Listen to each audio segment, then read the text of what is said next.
দেখো রেকর্ডিং এর মেসেজ গেছে আর স্ক্রিন শেয়ার আছে। হ্যাঁ ma'am.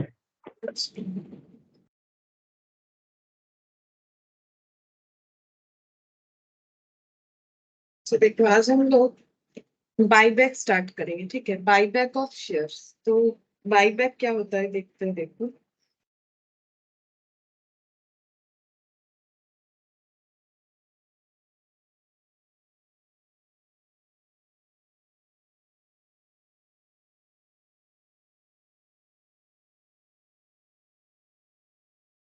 Buyback of shares. Buyback of shares का मतलब है कि नॉर्मली शेयर्स का मतलब हमें क्या लगता है, इक्विटी और प्रेफरेंस शेयर, ठीक है। तो प्रेफरेंस बाईबैक का मतलब क्या है, फिर से शेयर थोड़ी ना कंपनी परचेस करती है। कंपनी शेयर इशू करती है, शेयर होल्डर जो होना चाहते हैं वो शेयर परचेस करते हैं। लेकिन यहाँ पर क्या कंसेप्ट हो रहा है, कंपनी खुद का शेयर बाई बैक कर रही है। मतलब बेसिकली शेयर होल्डर को पैसा देके शेयर खरीद रही है, ठीक है, उनसे दिया हुआ शेयर खरीद रही है। That is by back. तो यहाँ पर कौन से वाले शेयर का बात हो रहा है, यहाँ पर प्रेफरेंस शेयर का बात नहीं हो रहा है। प्रेफरेंस शेयर होल्डर को जब पेमेंट किया जाता है तो उसको बोला जाता है रिडेम्पशन ऑफ प्रेफरेंस शेयर, उसे बाई बैक नहीं बोला जाता है, ठीक है। तो प्रेफरेंस शेयर के लिए क्या क्या वर्ड यूज होता है, प्रेफरेंस शेयर। प्रेफरेंस शेयर को जब हम लोग पेमेंट करते हैं, ठीक है, जैसे बाईबैक कर रहे हैं, मतलब क्या बाईबैक करने का मतलब हो जाएगा। तो इससे ये क्लियर हो गया, ये बाईबैक का मतलब इक्विटी शेयर होल्डर को ही समझाया जा रहा है, ठीक है। और तुम लोग लॉ पे भी पढ़ते हो तो इक्विटी शेयर होल्डर का ही बात हो रहा है। प्रेफरेंस शेयर होल्डर को भी हम लोग क्या करते हैं, मतलब रिडीम करते हैं, ठीक है। तो रिडेम्पशन बोला जाता है उसे, ठीक है, मतलब उनको भी पेमेंट करते हैं। रिडेम्पशन बोला जाता है, रिडेम्पशन ऑफ प्रेफरेंस शेयर। उसे बाईबैक नहीं बोला जाता है, उसे बोला जाता है रिडेम्पशन ऑफ प्रेफरेंस शेयर। मतलब प्रेफरेंस शेयर जब इशू किया जाता है वो एक पर्टिकुलर टर्म के लिए इशू किया जाता है, जैसे कि 5 साल 7 साल, ठीक है। इरिडीमेबल जो है वो कंपनीज एक्ट में अलाउड नहीं है, ठीक है। Irredeemable type of preference share जब हम लोगों ने पढ़ा था कंपनी अकाउंट, जब हम लोग क्लासेस हो रहा था तब, जैसे कि इशू ऑफ इक्विटी शेयर जो हम लोगों ने कर लिया है, ठीक है, वहां पर हम लोगों ने प्रेफरेंस शेयर का टाइप भी पढ़ा था, ठीक है।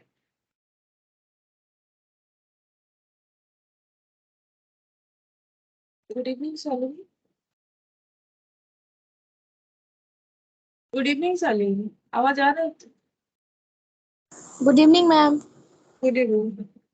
अच्छा देखो, बाईबैक ऑफ शेयर्स हम लोग पढ़ रहे हैं तो जस्ट स्टार्ट ही किया है मैंने। तो अभी हम ये बता रहे हैं कि जो टाइप्स ऑफ प्रेफरेंस शेयर जो हम लोगों ने पढ़ा था, ठीक है, जब हम लोग इशू ऑफ मतलब कंपनी अकाउंट्स, ये सैटरडे वाले क्लास पे कुछ दिन पहले जब हम लोग कर रहे थे, जहां पर हम लोगों ने issue of equity share, issue of preference share कैसे होता है वो पढ़ा था। तो प्रेफरेंस शेयर का अलग से कोई अकाउंटिंग टेक्निक नहीं होता है। अगर प्रेफरेंस शेयर इशू होता है तो हम लोग उसके इक्विटी शेयर की जगह प्रेफरेंस शेयर नाम यूज करते हैं, accounting buyback treatment.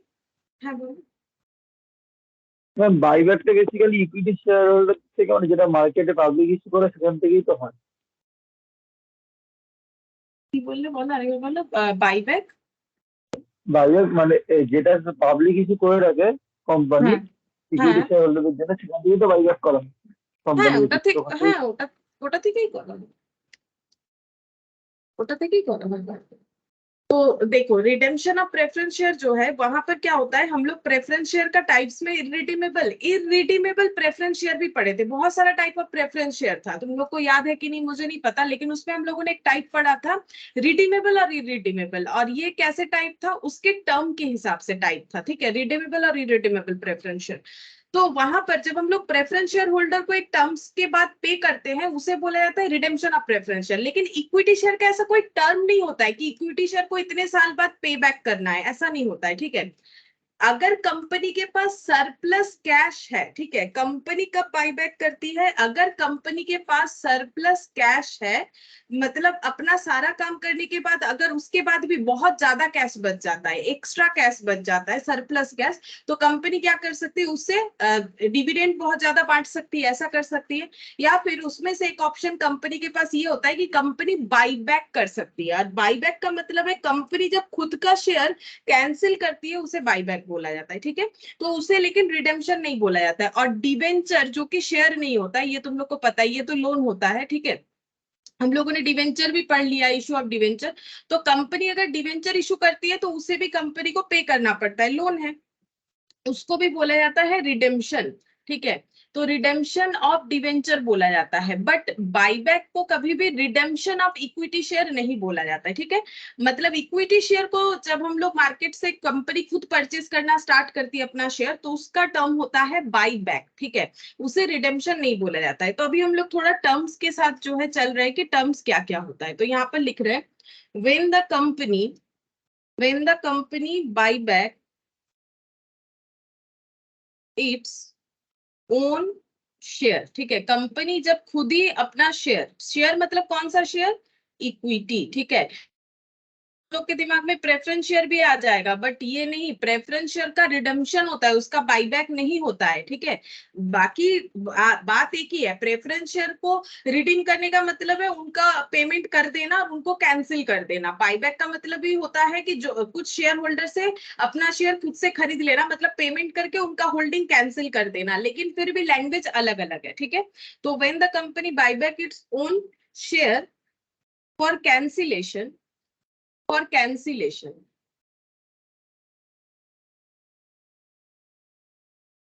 then it is known as buyback of share. ठीक है, तब हम लोग इसे बोलते हैं बाईबैक ऑफ शेयर। और कंपनी कौन सा शेयर बाईबैक कर सकती है, ऑब्वियसली जो इशू कर रखी है, जो इशू वही तो किसी से खरीद। बेसिकली कंपनी ऑफर देती है पब्लिक को जिनके पास उनका होल्डिंग है, कि नॉर्मली बाईबैक जो होता है ना, जिस पे लोगों ने खरीद रखा है उससे हाई प्राइस पे कंपनी ऑफर करती है, नहीं तो लोग खरीदेंगे क्यों। वैसे हमें क्वेश्चन अलग अलग तरीके के मिलेंगे, लेकिन हम प्रैक्टिकल बता रहे हैं कि बाईबैक में नॉर्मली हाई रेट पे जो है कंपनी जो है ऑफर करती है, तो जिसको अपना शेयर बेचना होता है कंपनी को, वो बेच देता है। ठीक है, तो कंपनी क्या करती है, बाईबैक करती है। और ये कब कर पाएगी, अगर उसके पास सरप्लस कैश होगा तभी वो कर पाएगी, इस बात का ध्यान रखो, सरप्लस कैश होगा। अब ये करके फायदा क्या है वो हम लोग देखेंगे धीरे धीरे, लेकिन कंपनी ये तभी कर पाएगी अगर उसके पास एक्स्ट्रा कैश है, एक्स्ट्रा यानी कि सरप्लस है, तभी कंपनी ये कर पाएगी, अदरवाइज नहीं। तो सरप्लस कैश होने पे ना कंपनी बाईबैक करती है, कंपनी किसी और बिजनेस के साथ मर्ज होती है, किसी और इन्वेस्टमेंट खरीद सकती है। मान लो कंपनी को ये सब कुछ नहीं करना है, कंपनी डिविडेंड बांट चुकी है, इन्वेस्टमेंट उसे करना नहीं है, हो चुका है, या फिर मान लो कोई नया डील नहीं करना है या कॉन्ट्रैक्ट नहीं करना है, या फिर कर लेने के बाद भी अगर पैसा बचता है, तो कंपनी ऐसा स्टेप्स ले सकती है, बाईबैक कर सकती है। अब बाईबैक करके क्या फायदा होगा वो हम लोग धीरे धीरे देखते हैं। ठीक है, लेकिन हाँ, बाईबैक ऐसे ही नहीं कर सकती है, वो लिखा हुआ है, होना चाहिए एओए में। हाँ बोलो। এই সারপ্লাস ক্যাশ যেটা বলা হচ্ছে সেটা কি মানে যেটা আমাদের প্রফিট হয় কোম্পানির প্রফিট যেটা লাভ করে থাকে বেঁচে থাকে সেটাকেই কি সারপ্লাস ক্যাশ বলা যায় পুরোটা? হ্যাঁ, প্রফিটটাকেই তো তোমাকে ইউজ করতে হবে বিজনেসে, যে কোনো কাজ করার জন্য। আজকে তুমি যেরকমই বিজনেস করো, তুমি কোম্পানি নাই বা হলে, তুমি যদি একটা সোল প্রোপ্রাইটারও হও, তাহলে তোমার বিজনেসটা চলে, তোমার তো নেট প্রফিট যেটা থাকে সেটা দিয়ে তো তুমি বিজনেসটাকে অ্যাক্টিভ করে রাখো। মানে তোমার ধরো কাউকে কোনো স্টাফ রেখেছো, তার স্যালারি পেমেন্ট থেকে শুরু করে ইচ অ্যান্ড এভরিথিং, ওগুলো দেওয়ার পরও যদি তোমার কাছে অনেক বেশি থাকে, বেসিক্যালি মানে তোমার সেভিংস অনেক বেশি, তাহলে তুমি সেখান থেকে কি করতে পারো, এবার তুমি ব্যাংকে টাকা রাখবে, এফডি করতে পারো, তুমি শেয়ারে ইনভেস্ট করতে পারো, তুমি কোনো অ্যাসেট কিনতে পারো, তুমি অন্য কোনো বিজনেসের সাথে মার্জ করতে পারো। এটা কখন করবে, যখন তোমার কাছে সারপ্লাস মানে হচ্ছে অতিরিক্ত, যখন উদ্বৃত্ত যেটাকে বাংলাতে বলে, যে যখন মানুষের কাছে অনেক বেশি থাকে, তখন সেটাকে বলছে সারপ্লাস, অনেক বেশি, কথাটার মানে হলো এটা। হ্যাঁ বলো। এক্সট্রা প্রফিট যেটা পড়ে হ্যাঁ সবকিছু এক্সট্রা, দেয়। হ্যাঁ মানে এক্সট্রা প্রফিট সেটা তোমাকে বুঝতে হবে যে তোমার কত খরচা। ধরো তোমার কাছে মাস পোড়ালে 10,000 টাকা বেঁচে যাচ্ছে, ঠিক আছে, তোমার সব খরচা দেওয়ার পর, এবার তুমি যদি মনে করো ওটা তোমার সারপ্লাস, তো সারপ্লাস। তোমার যদি মনে হয় না এটা আমার সারপ্লাস না, আমার আরো অনেক খরচা আছে, সেটা কোম্পানি টু কোম্পানি ভ্যারি করবে যে কার জন্য কোনটা সারপ্লাস। ঠিক আছে, এবারে মানে ডিপেন্ড করছে কি প্রফিট কতটা হচ্ছে, প্রফিট থেকে নেসেসারি সব কাজ করার পর কতটা বেঁচে থাকছে, সেটাই সারপ্লাস, তাই না। तो देखो सरप्लस का मतलब क्या है, ओके सरप्लस का, हाँ सरप्लस का मतलब है कि हम लोगों का बिजनेस का डे टू डे का जो भी खर्चा है, या फिर अगर हमें कोई भी खर्चा करना है, जैसे कि लोन का इंटरेस्ट पे करना से लेके, मतलब सीधा बात है कि हम लोग सारा अपना खर्चा पे करने के बाद भी अगर हमारे पास कुछ बच जाता है और हमें लगता है ये पैसा हमें और कहीं खर्चा नहीं करना है, तो हम लोग वो बोल सकते हैं मेरे पास एक्स्ट्रा पड़ा हुआ है, सरप्लस। तो कंपनी के पास अगर सरप्लस पड़ा हुआ है तो कंपनी के पास बहुत सारे ऑप्शन है। देखो अगर तुम लोगों के पास सरप्लस पैसा है, तुम लोग बहुत सारे काम कर सकते हो। जैसे तुम लोगों को अगर लगे कि मुझे एक लैपटॉप खरीदना है, लैपटॉप खरीद सकते हो। तुम लोग को लगता है कि मुझे एक साइकिल चाहिए, मुझे एक गाड़ी चाहिए, अब वो तो डिपेंड करेगा ना कि तुम लोग का नीड क्या है, उसके हिसाब से तुम लोग सरप्लस को यूज करोगे। या फिर तुम लोग सोच रहे हो कि हम लोग एक एफडी कर लेते हैं, या फिर सोच रहे हो नहीं एक अच्छे शेयर में पैसा लगा देते। वैसे कंपनी के पास भी जब सरप्लस होता है तो कंपनी के पास अलग अलग ऑप्शन होता है, जिसमें से एक होता है बाईबैक। क्योंकि देखो बाईबैक करने का मतलब क्या है कि हम अपने इक्विटी शेयर होल्डर को एक्स्ट्रा अमाउंट, मतलब हाई रेट में पेमेंट करके उनसे शेयर खरीद रहे हैं। तो ये कोई कंपनी कब करेगा, जब उसके पास एक्स्ट्रा कोई अमाउंट होगा, ठीक है। वो पैसा आएगा कहां से, ऑब्वियसली बिजनेस से आएगा, ठीक है। बिजनेस करते हैं तो उसी पैसे से ना होगा। जैसे घर पे तुम लोगों का भी सबका अपना अपना कोई ना कोई काम होगा, तो वहां से सेविंग्स होता है, तभी तो तुम लोग कुछ अलग सोचते हो। मतलब ये तो कुछ अलग हो गया ना, डे टू डे का काम हुआ नहीं। अगर कुछ बचेगा तभी ना तुम लोग सोचो कि शेयर में इन्वेस्ट करना है, नहीं बचेगा तो कैसे शेयर में इन्वेस्ट करोगे। वैसे कंपनी के पास अगर पैसा बचेगा तभी वो बाईबैक कर सकती है, एक्स्ट्रा पैसा, ठीक है, एक्स्ट्रा पैसा होना चाहिए। तो यहाँ पर नेक्स्ट लिखेंगे buyback, buyback share, buyback of share, ठीक है, buyback of share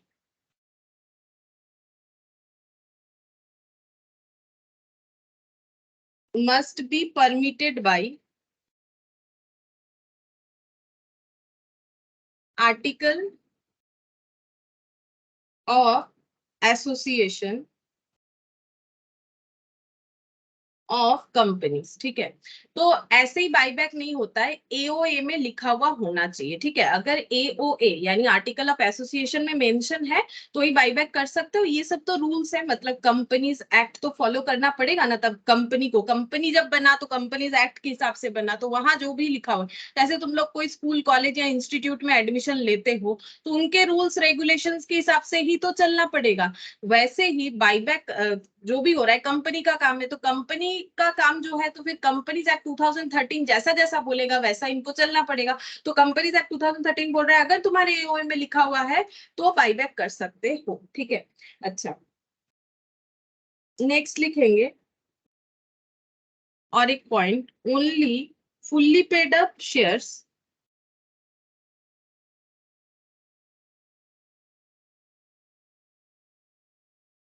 can be bought back, ठीक है। सिर्फ और सिर्फ फुल्ली पेड अप शेयर को ही बॉट बैक किया जाता है, मतलब बाई बैक।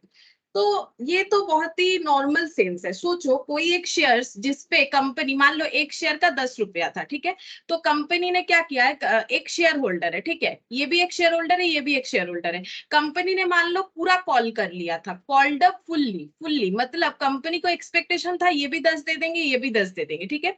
लेकिन इन्होंने 10 दिया, बट इन्होंने 8 ही दिया है, ठीक है, 8 पेड अप कर रखा है, 2 अभी भी बाकी है, ठीक है। या फिर मान लो कंपनी ने पार्टली कॉल किया है, पार्टली कॉल्ड अप किया है, ये भी हो सकता है। कंपनी ने 8 रुपए कॉल किए, 2 रुपए बाद में कॉल करने का सोच रखा है, तो सभी ने 8-8 रुपए दिया है। तो यहाँ पर रूल्स बोल रहा है कि फुल्ली पेड नहीं है तो बाईबैक नहीं कर सकते। सोचो कंपनी ऑफर कर रही है बाईबैक का, बोल रही है हम 12 रुपए देंगे, मेरा शेयर मुझे वापस कर दो, हम तुम्हें तुमने मुझसे 10 रुपए में खरीदा, हम तुम्हें 12 रुपए देते हैं। अगर इन्हें लगता है कि कोई जबरदस्ती वाला बात नहीं, अगर इन्हें लगता है कि हाँ मुझे 12 रुपए मिलेगा, अच्छा है, 2 रुपए प्रॉफिट है, हम बेच देते हैं कंपनी को, तो बेच सकते हैं ये लोग, ठीक है। तो ये हो गया बाईबैक प्राइस ऑफर किया कंपनी ने। अब सोचो कंपनी को अगर फुल्ली पेड अप हुआ ही नहीं है शेयर का, तो वो बाईबैक क्यों करेगी, ठीक है। तो उसका तो लॉस है, क्योंकि उसे तो वैसे ही 10 रुपए मिलने वाला था, 8 रुपए मिला है, तो वो 12 रुपए में बाईबैक क्यों करेगी उन सारे शेयर्स को जिनका पार्टली पेड अप है। तो अगर कोई शेयर पार्टली पेड अप है, वो फुल्ली पेड अप नहीं होने तक उसका बाईबैक नहीं होगा, ठीक है। इसमें कंपनी का लॉस है, इसीलिए प्रोविजंस बनाया हुआ है कि कभी भी पार्टली पेड अप शेयर्स का बाईबैक नहीं होना चाहिए, ठीक है। अच्छा, यहाँ पर और एक चीज बहुत इंपॉर्टेंट, ठीक है, as per section 68 only for the purpose of buyback of securities premium only the purpose of buyback of नहीं होगा buyback comma securities premium account is considered as free. ठीक है, as free. फ्री मतलब जैसे securities premium क्या है, one type of reserve है। जैसे हम लोग कंपनी अकाउंट्स जो बेसिक्स हम लोगों ने किया था, जैसे कि issue of equity share, preference share, debenture, ये सब तो हम लोगों ने किया था। तो वहां पर रिजर्व सरप्लस के हेड में क्या क्या आता है, कैपिटल रिजर्व आता है, प्रॉफिट एंड लॉस अकाउंट आता है, सिक्योरिटीज प्रीमियम अकाउंट आता है, तो ये सब रिजर्व सरप्लस होता है, जनरल रिजर्व आता है। लेकिन इसमें से फ्री रिजर्व कौन से है, फ्री रिजर्व कौन से है, कौन से फ्री रिजर्व नहीं है। फ्री रिजर्व का मतलब होता है वो सारे रिजर्व जिसे हम लोग डिविडेंड डिस्ट्रीब्यूट करने के लिए यूज कर सकते हैं। ठीक है, जैसे हम ये फ्री रिजर्व का कंसेप्ट एक बार तुम लोग को बता देते हैं। देखो फ्री रिजर्व नॉर्मली क्या होता है, तो ये लिखते हैं, देखो फ्री रिजर्व क्या होता है यहाँ पर नेक्स्ट पेज में हम थोड़ा सा इस बात को एक्सप्लेन कर लेते हैं पहले, ताकि तुम लोग को समझने में आसानी हो। ठीक है, फ्री रिजर्व क्या होता है, देखो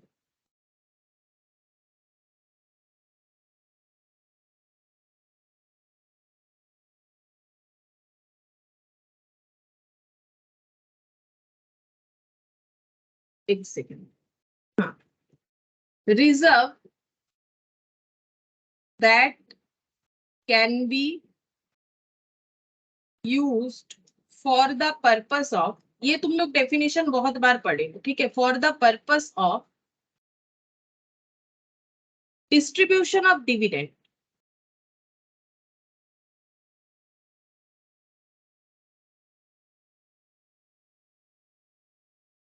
इज कॉल्ड फ्री रिजर्व। ठीक है, ये डेफिनेशन तुम लोग बहुत बार पढ़े हो, ऐसे कि कॉलेज में भी पढ़े हो। ठीक है, मतलब कॉलेज में भी ये फ्री रिजर्व ये सब रहता है, बाईबैक वगैरह। ठीक है, तो वहां पर भी तुम लोगों ने ये टर्म तो जरूर सुना होगा, फ्री रिजर्व। ठीक है, इसके अलावा भी हम लोगों ने बहुत बार ये टर्म सुना हुआ है। फ्री रिजर्व जो है वो रिजर्व है, ठीक है, वो रिजर्व है जिसे हम लोग डिविडेंड डिस्ट्रीब्यूट करने के लिए यूज कर सकते हैं। अब रिजर्व का मतलब क्या होता है, रिजर्व का मतलब होता है कि प्रॉफिट का हिस्सा। ठीक है, प्रॉफिट से अगर हम लोग कुछ बचा के रखते हैं उसे रिजर्व बोलते हैं। जैसे कि मान लो हम लोग का प्रॉफिट कहाँ से जनरेट होगा, हम लोग day to day business activity हमारा जो भी है, जिसका जो भी बिजनेस है, ठीक है, उससे उसका जो अर्निंग होता है उसे हम लोग बोलते हैं रेवेन्यू रिजर्व। ठीक है, मतलब रेवेन्यू प्रॉफिट। देखो रेवेन्यू प्रॉफिट क्या होता है, एक कैपिटल प्रॉफिट होता है, एक रेवेन्यू प्रॉफिट होता है। रेवेन्यू का मतलब हो गया प्रॉफिट अर्न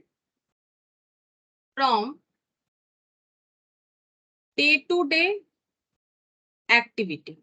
ठीक है, और डे टू डे में कोई क्या एक्टिविटी करेगा, कोई business organisation day to day में क्या एक्टिविटी करेगा, जो उसका काम होगा। मान लो कोई फर्नीचर बेचता है, ठीक है, किसी का फर्नीचर का दुकान है, तो उसका रेवेन्यू प्रॉफिट क्या है, फर्नीचर बेच के जो आएगा। ठीक है, अब मान लो किसी का इलेक्ट्रॉनिक्स का शॉप है, ठीक है, तो वो जो भी इलेक्ट्रॉनिक्स प्रोडक्ट बेच देता है उससे जो प्रॉफिट कमाता है वो उसका रेवेन्यू प्रॉफिट है। ग्रोसरी का जो दुकान रहता है, ठीक है, कोई रेस्टोरेंट है तो रेस्टोरेंट वाले का खाना बेच के जो प्रॉफिट आता है वो उसका रेवेन्यू प्रॉफिट है। ग्रोसरी वाले का ग्रोसरी रिलेटेड सामान बेच के जो प्रॉफिट आता है वो उसका रेवेन्यू प्रॉफिट है। तो रेवेन्यू प्रॉफिट का मतलब profit earn from day to day activity. और डे टू डे में कोई कौन सा एक्टिविटी करेगा, जिस काम के साथ वो फुल्ली इन्वॉल्व है। जैसे तुम लोग का day to day activity normally अगर बोले एज ए स्टूडेंट तो पढ़ाई होता है, ठीक है, तो डे टू डे का एक्टिविटी तुम लोग का पढ़ाई है। ठीक है, अगर कोई बिजनेस करता है तो उसका बिजनेस, जैसे मेरा डे टू डे का एक्टिविटी क्या है, कुछ करो या ना करो पढ़ाना। ठीक है, पढ़ाना मेरा डे टू डे का एक्टिविटी है, तो इससे मेरा जो भी अर्निंग होता है वो मेरा रेवेन्यू अर्निंग है। अब मैंने शेयर में पैसा लगा रखा है, उससे मुझे कुछ अर्न हुआ, ये मेरा रेवेन्यू प्रॉफिट नहीं है, वो मेरा कैपिटल प्रॉफिट है, क्योंकि हम फुल टाइम शेयर मार्केट में पैसा इन्वेस्ट करने का काम नहीं करते हैं। ठीक है, मेरा काम है पढ़ाना। ठीक है, तो इस तरह से जिसका जो भी डे टू डे का एक्टिविटी उससे जो अर्निंग होता है उसे हम लोग बोलते हैं रेवेन्यू प्रॉफिट। ठीक है, अब इस प्रॉफिट को हम लोग क्या कर सकते हैं, इस प्रॉफिट को हम लोग एप्रोप्रिएट कर सकते हैं। एप्रोप्रिएशन मतलब अलग अलग जगह पे डिस्ट्रीब्यूट करके रखना। ठीक है, रेवेन्यू प्रॉफिट जो है इसको हम लोग क्या कर सकते हैं, रेवेन्यू प्रॉफिट को हम लोग कर सकते हैं एप्रोप्रिएशन। एप्रोप्रिएशन का मतलब क्या होता है, सही तरीके से डिस्ट्रीब्यूट करना। एप्रोप्रिएशन करके हम लोग प्रॉफिट को अलग अलग जगह पे रख सकते हैं। जैसे कि यहाँ पर जनरल रिजर्व बना लिया, जनरल रिजर्व, ठीक है, एक रिजर्व बनाया जिसका नाम दिया जनरल रिजर्व, मतलब यहाँ पर जो प्रॉफिट का एप्रोप्रिएशन मतलब जो इनकम हुआ उससे हम लोग कुछ अमाउंट हटा के एक रिजर्व क्रिएट कर रहे वहां पर रख रहे हैं जिसे बोलते हैं जनरल रिजर्व, ठीक है, जनरल रिजर्व पे रख सकते हैं, मतलब ये रिजर्व कहीं पर भी हम लोग यूज कर सकते हैं।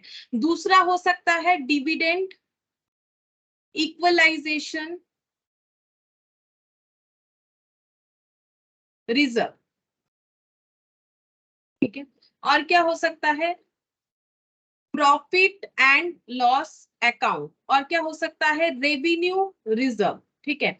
ऐसे अलग अलग नाम पे हम लोग रिजर्व क्रिएट कर सकते हैं। रिजर्व मतलब प्रॉफिट का एक अमाउंट हटा के कहीं पर रखना, ठीक है। तो प्रॉफिट से, प्रॉफिट को हम लोगों ने बांट दिया, अलग अलग जगह पे प्रॉफिट को बांट दिया, ठीक है। तो अलग अलग जगह पे प्रॉफिट को बांट दिया, जनरल रिजर्व में प्रॉफिट रखा थोड़ा सा, डिविडेंड इक्वलाइजेशन रिजर्व पे रखा, ठीक है, पीएल में रखा, और ये सब, ये रेवेन्यू रिजर्व एक्चुअली मैंने यहाँ पर नाम दे दिया। एक काम करते हैं, रेवेन्यू रिजर्व को हटाते हैं, इसे भी बोला जाता है, मतलब हम थोड़ा सा इसको अलग तरीके से लिखना चाहते हैं, ये वाला हटा दो, ठीक है। तो ये पीएल, ठीक है, ये सब क्या हो गया, हम लोगों ने प्रॉफिट को अलग अलग से बांट दिया, ठीक है। और ये सारे रिजर्व क्या है, क्योंकि रेवेन्यू प्रॉफिट से बने हैं, ये जितने भी रिजर्व है ये कौन से कैसे बने हैं, रेवेन्यू प्रॉफिट से बने हैं, तो ये सारे रिजर्व को हम लोग क्या बोल सकते हैं, रेवेन्यू रिजर्व, ठीक है, रेवेन्यू रिजर्व, ठीक है।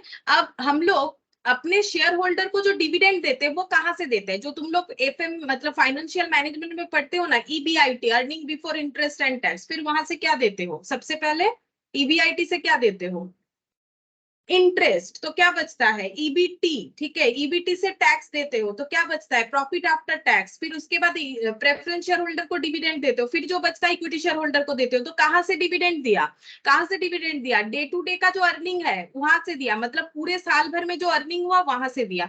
तो इसीलिए रेवेन्यू रिजर्व जो बना, मतलब ये सब रिजर्व रेवेन्यू रिजर्व है, क्यों, क्योंकि ये रेवेन्यू प्रॉफिट से बना है, रेवेन्यू प्रॉफिट का मतलब डे टू डे के एक्टिविटी से जो प्रॉफिट बनता है, ठीक है। तो रेवेन्यू रिजर्व जो डिविडेंड बांटने के लिए यूज होता है, तो फ्री रिजर्व कौन सा है, ऐसा रिजर्व जिसे हम लोग डिविडेंड बांटने के लिए यूज कर सकते हैं। तो डिविडेंड कहां से दिया जाता है, डे टू डे के प्रॉफिट से, डे टू डे का प्रॉफिट का हिस्सा ये भी है, ये भी है, ये भी है। तो रेवेन्यू रिजर्व को हम लोग यूज कर सकते हैं डिविडेंड डिस्ट्रीब्यूट करने के लिए, डिविडेंड डिस्ट्रीब्यूट,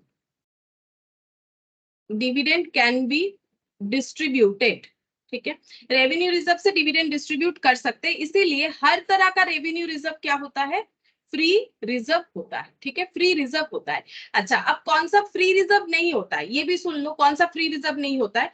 यहाँ पर जो सिक्योरिटीज प्रीमियम है, सोचो सिक्योरिटीज प्रीमियम कोई फ्री रिजर्व नहीं है, यहाँ पर लिखते हैं नॉट फ्री रिजर्व,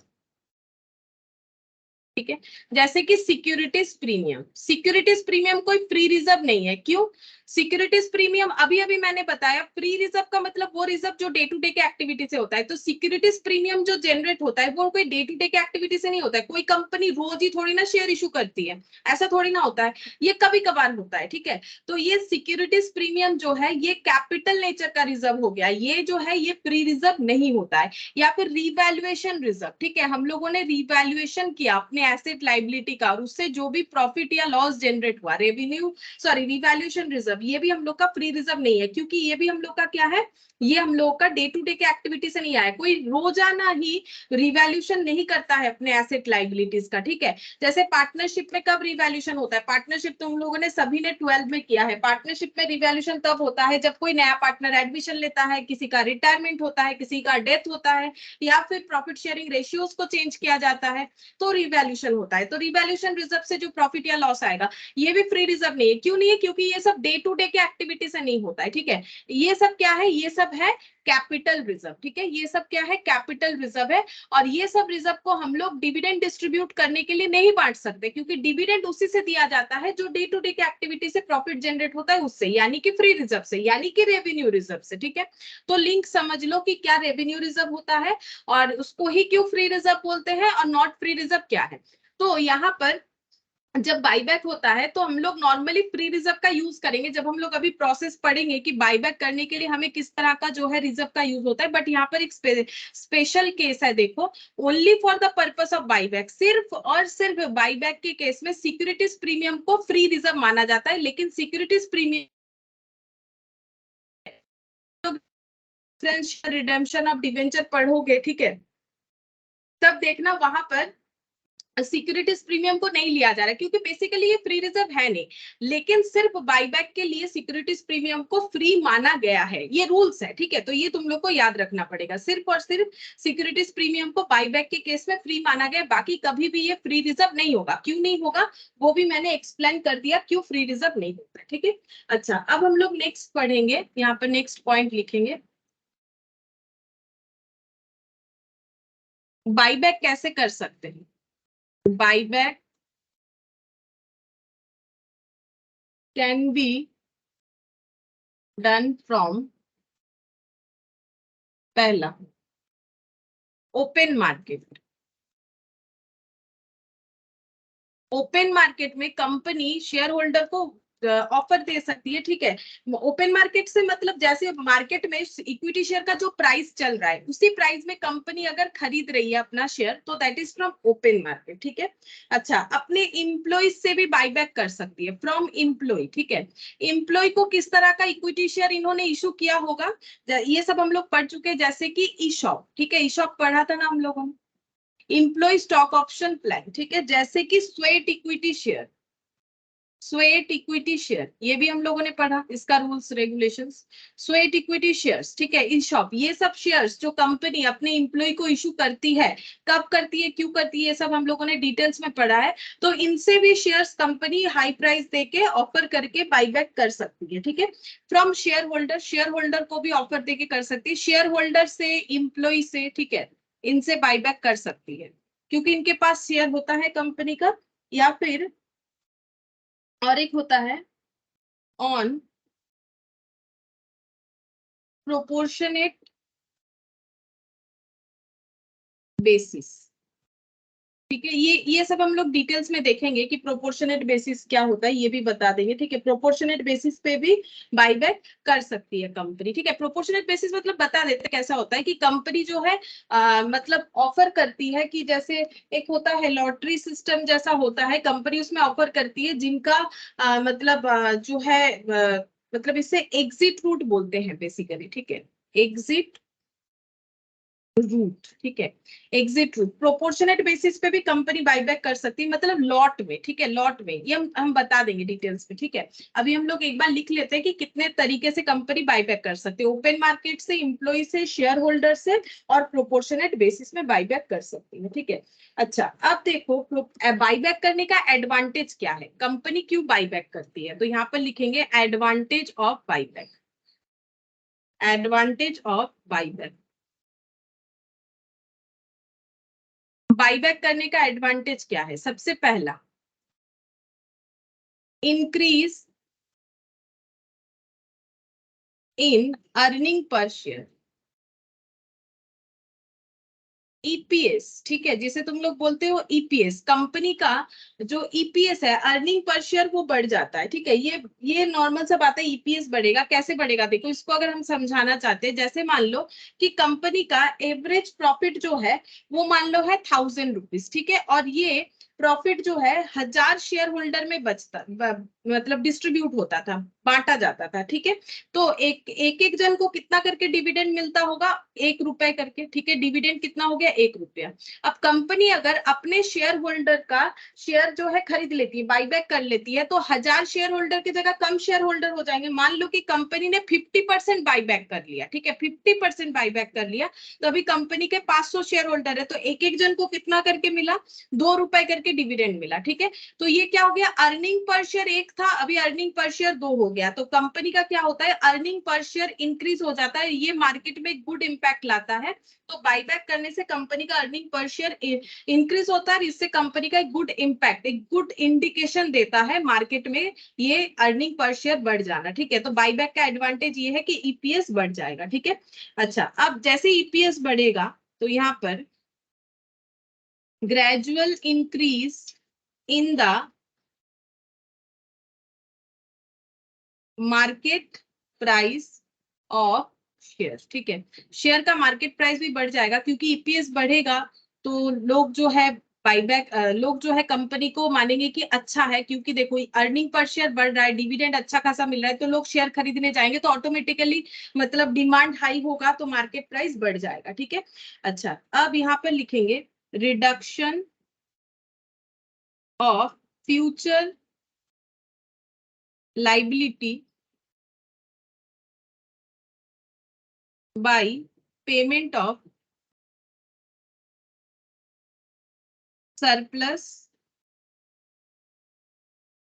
कैश। ठीक है, क्या होगा कि फ्यूचर लाइबिलिटी रिड्यूस हो जाएगा, मतलब फ्यूचर में जितने इक्विटी शेयर होल्डर होंगे सभी को डिविडेंड वगैरह देते जाना पड़ेगा, लेकिन अगर हमारे पास सरप्लस कैश ज्यादा है, क्योंकि देखो जब हम लोग पैसा प्रोक्योर करते हैं तो इक्विटी शेयर से करते हैं, मतलब as a company, preference share से करते हैं, डिवेंचर से करते हैं, इसमें सबसे ज्यादा महंगा इक्विटी शेयर होता है। तुम लोग कॉस्ट ऑफ कैपिटल पढ़ते होगे, ठीक है, एपीएम में सर के पास, तो सबसे ज्यादा महंगा इक्विटी शेयर होता है, मतलब डिवेंचर का रेट भी कम होता है। हाँ, ये ऑब्वियसली है कि इक्विटी शेयर होल्डर को मतलब डिविडेंड दो या ना दो, वो ये घर का बात है, कोई प्रॉब्लम नहीं है, मानते हैं कि घर का बात है, कोई प्रॉब्लम नहीं है, लेकिन देना तो पड़ेगा, नहीं तो लोग क्यों उस कंपनी का शेयर होल्ड करेंगे। क्योंकि जब कोई कोई मतलब ऐसा भी हो सकता है कि जब हम लोग अपना शेयर खरीद रहे हैं, बहुत सारे क्राइटेरिया देख के खरीदते हैं, तो हम लोग ये भी तो देखते हैं ना कि कंपनी डिविडेंड देती है कि नहीं, तो इससे ये पता चलता है कि कंपनी का डे टू डे का बिजनेस कैसा है, तभी तो वो डिविडेंड अच्छा खासा दे पाएगी।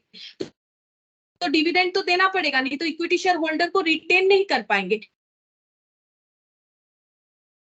को हमें डिविडेंड वगैरह देना पड़ेगा, उनको रखने का कॉस्ट बहुत ज्यादा होता है। ठीक है, इसीलिए अगर equity share holder, number of equity share holder company reduce कर लेती है बाईबैक के थ्रू से, तो कंपनी का फ्यूचर लाइबिलिटी रिड्यूस हो जाता है। तो इसीलिए देखो reduction of future liability of payment, future liability by payment of surplus cash, surplus cash से बाईबैक करके जहां 1000 लोगों को डिविडेंड बांटना था वहां हम लोग 500 लोगों को डिविडेंड बांटेंगे तो चलेगा। ठीक है, तो इससे हमारा फ्यूचर लाइबिलिटी रिड्यूस हो जाता है, तो ये भी एक एडवांटेज होता है कंपनी के लिए, अगर कंपनी बाईबैक करती है तो। ठीक है, अच्छा अब इसके बाद हम लोग बाईबैक का अलग अलग जो है प्रोसेस करेंगे कि किस तरह से बाईबैक किया जाता है, बाईबैक कैसे कैसे हम लोग कर सकते हैं।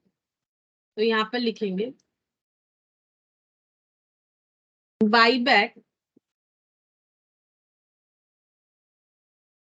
Can be done from,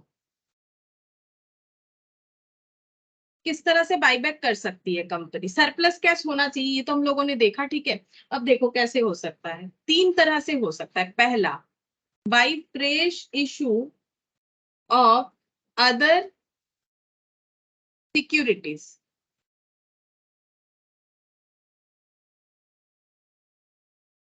if equity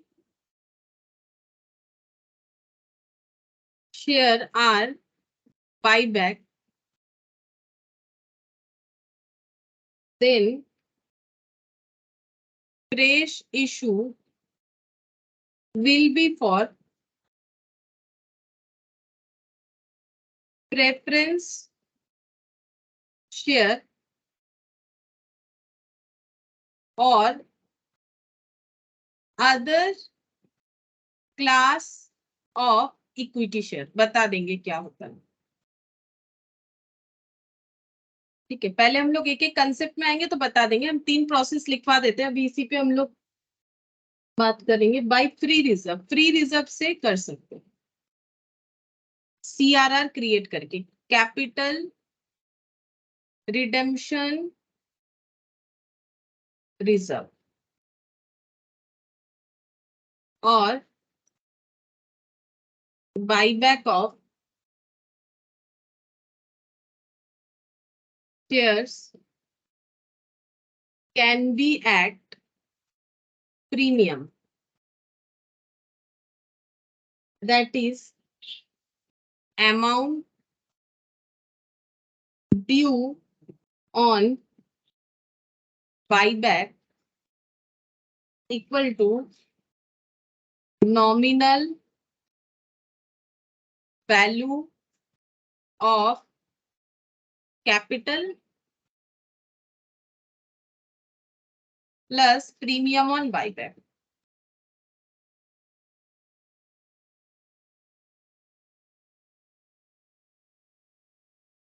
Total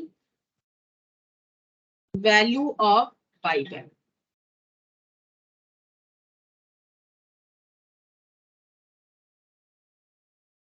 फिर यहाँ पर लिखेंगे for return of such premium on buyback we can use securities premium।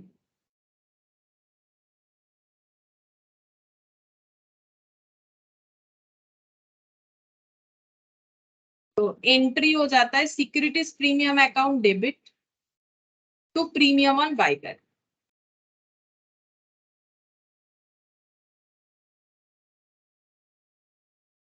To premium on buyback, ठीक है। अच्छा,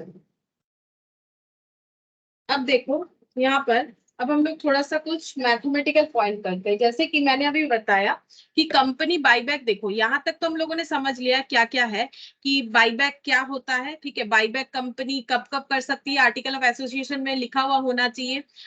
इक्विटी शेयर का ही मतलब होता है बाईबैक का मतलब, फुल्ली पेड अप शेयर कर सकती है, सिक्योरिटीज प्रीमियम को यूज कर सकती है, जबकि वो फ्री रिजर्व नहीं होता है, फ्री रिजर्व को ही यूज करना होता है, फिर भी यहाँ पर कर सकती है क्योंकि यहाँ कंपनीज एक्ट ने अलाउ कर रखा है। बाईबैक कैसे कर सकते हैं, ओपन मार्केट से एम्प्लॉय से, मतलब किन किन से शेयर परचेस कर सकते हैं, ओपन मार्केट से, एम्प्लॉय से, शेयर होल्डर से, और प्रोपोर्शनेट बेसिस पे भी परचेस कर सकते हैं। एडवांटेजेस ऑफ बाईबैक क्या है, ईपीएस बढ़ जाएगा, ईपीएस बढ़ेगा तो मार्केट में एक गुड इंडिकेशन होगा और फ्यूचर लाइबिलिटी भी रिड्यूस हो जाता है, ठीक है। बाईबैक जो है वो कैसे कर सकते हैं, फ्रेश इशू, ये वाला जो पॉइंट अभी लिखवाया ना, इस चीज को भी हम लोग समझेंगे कि बाईबैक कैसे हम लोग कर सकते हैं, ठीक है। तो सबसे पहले देखो, जब हम लोग बाईबैक करेंगे तो बाईबैक किस तरह से कर सकते हैं, सबसे पहला पॉइंट मैंने लास्ट लिखा है, देखो वो, लास्ट पॉइंट देखो। हाँ, लिख-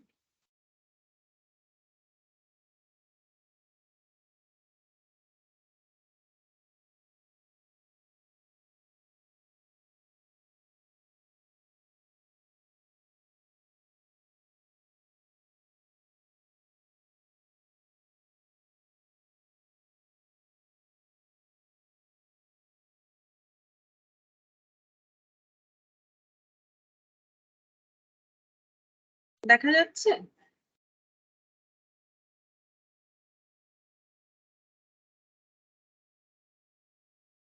हाँ नीचे नीचे पॉइंट, लास्ट पॉइंट। नीचे रही तो हाँ हाँ सिक्योरिटीज। अच्छा, हाँ।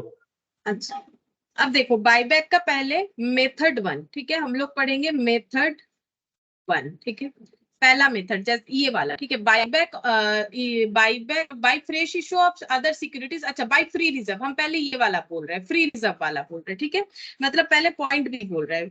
तो मैंने यहाँ पर लिखा है कि बाईबैक करने का पहला रूल्स क्या है, फ्री रिजर्व को ट्रांसफर करना पड़ेगा कैपिटल रिडेम्पशन रिजर्व में, ठीक है, कैपिटल रिडेम्पशन रिजर्व में, ठीक है। अच्छा, ये जो ट्रांसफर होगा, फ्री रिजर्व को सीआरआर में ट्रांसफर करना पड़ेगा, समझा देंगे क्या होता है, कितना ट्रांसफर करना पड़ेगा, ठीक है, कितना ट्रांसफर करना पड़ेगा, तो यहाँ पर लिखेंगे nominal value of shares bought back.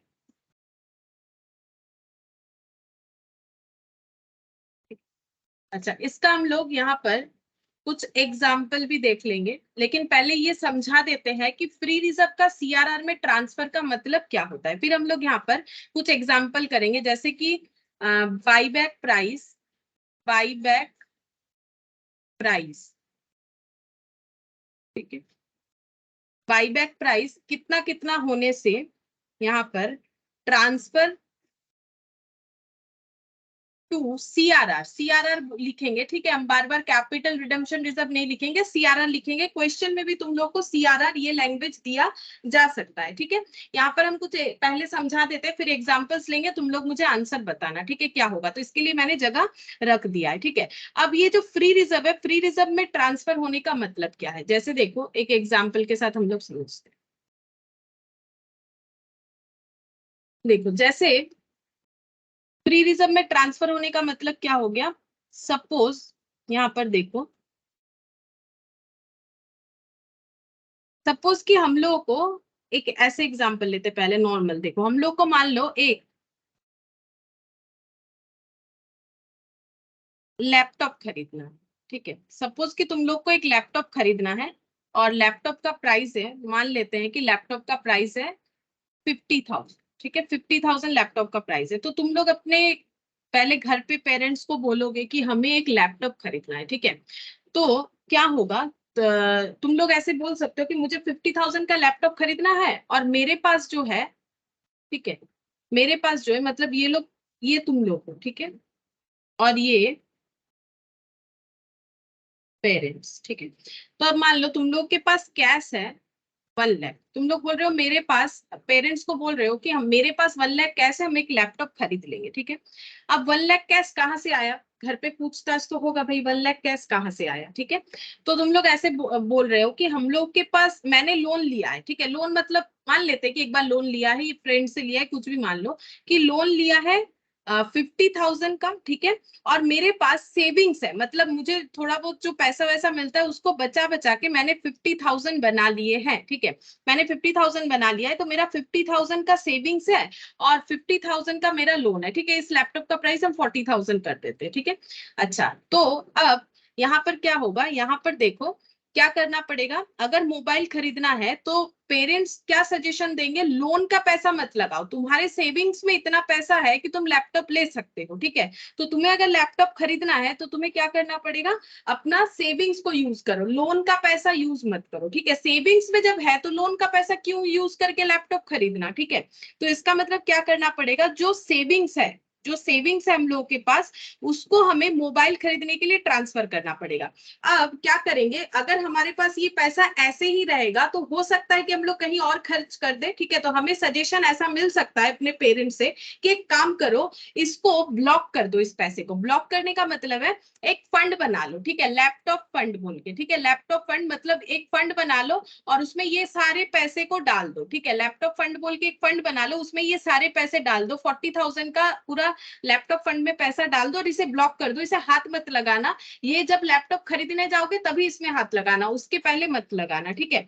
तो हम लोगों ने क्या किया, हमारा जो सेविंग्स था, ठीक है, जो सेविंग्स था ये फ्री है, क्यों, क्योंकि लोन का तो इंटरेस्ट काउंट करना पड़ सकता है, बट ये तो फ्री है, ठीक है, ये फ्री मतलब क्या, सेविंग्स है, इसे कहीं पर भी यूज कर सकते हैं, लोन भी यूज कर सकते हैं, लेकिन अगर सेविंग्स एनफ है तो लोन क्यों यूज करेंगे, तो फ्री सेविंग्स जो है, फ्री सेविंग्स कितने का है, 50,000 का है, उसको हम लोग लैपटॉप फंड में ट्रांसफर कर देते हैं, ट्रांसफर कर दिया, ट्रांसफर कर दिया, कितना ट्रांसफर करना पड़ेगा, हम लोग यहाँ पर 40,000 ट्रांसफर करेंगे, ठीक है, मोबाइल सॉरी लैपटॉप का जो कॉस्ट है, लैपटॉप लिखा है मैंने, लैपटॉप का कॉस्ट कितना है 40,000, तो सेविंग से कितना पैसा मुझे हटा के रखना चाहिए 40,000, अगर तुम लोग सेविंग से 40,000 हटा लोगे तो तुम लोग का क्या हो जाएगा, सेविंग से अगर 40,000 हटा लोगे तो तुम लोगों का लैपटॉप फंड में 40,000 आ जाएगा, और जब लैपटॉप खरीदना है तो तुम लोग 40,000 का यूटिलाइजेशन कर सकते हो, ठीक है। अब यही वाला हम लोग का जस्ट कंपनीज अकाउंट में सेम यही वाला चीज होगा, देखो यहाँ पर क्या होगा, कंपनीज अकाउंट में यहाँ पर हम लोग का क्या हो जाएगा, ये जो है ये कौन है, ये हो जाएगा कंपनीज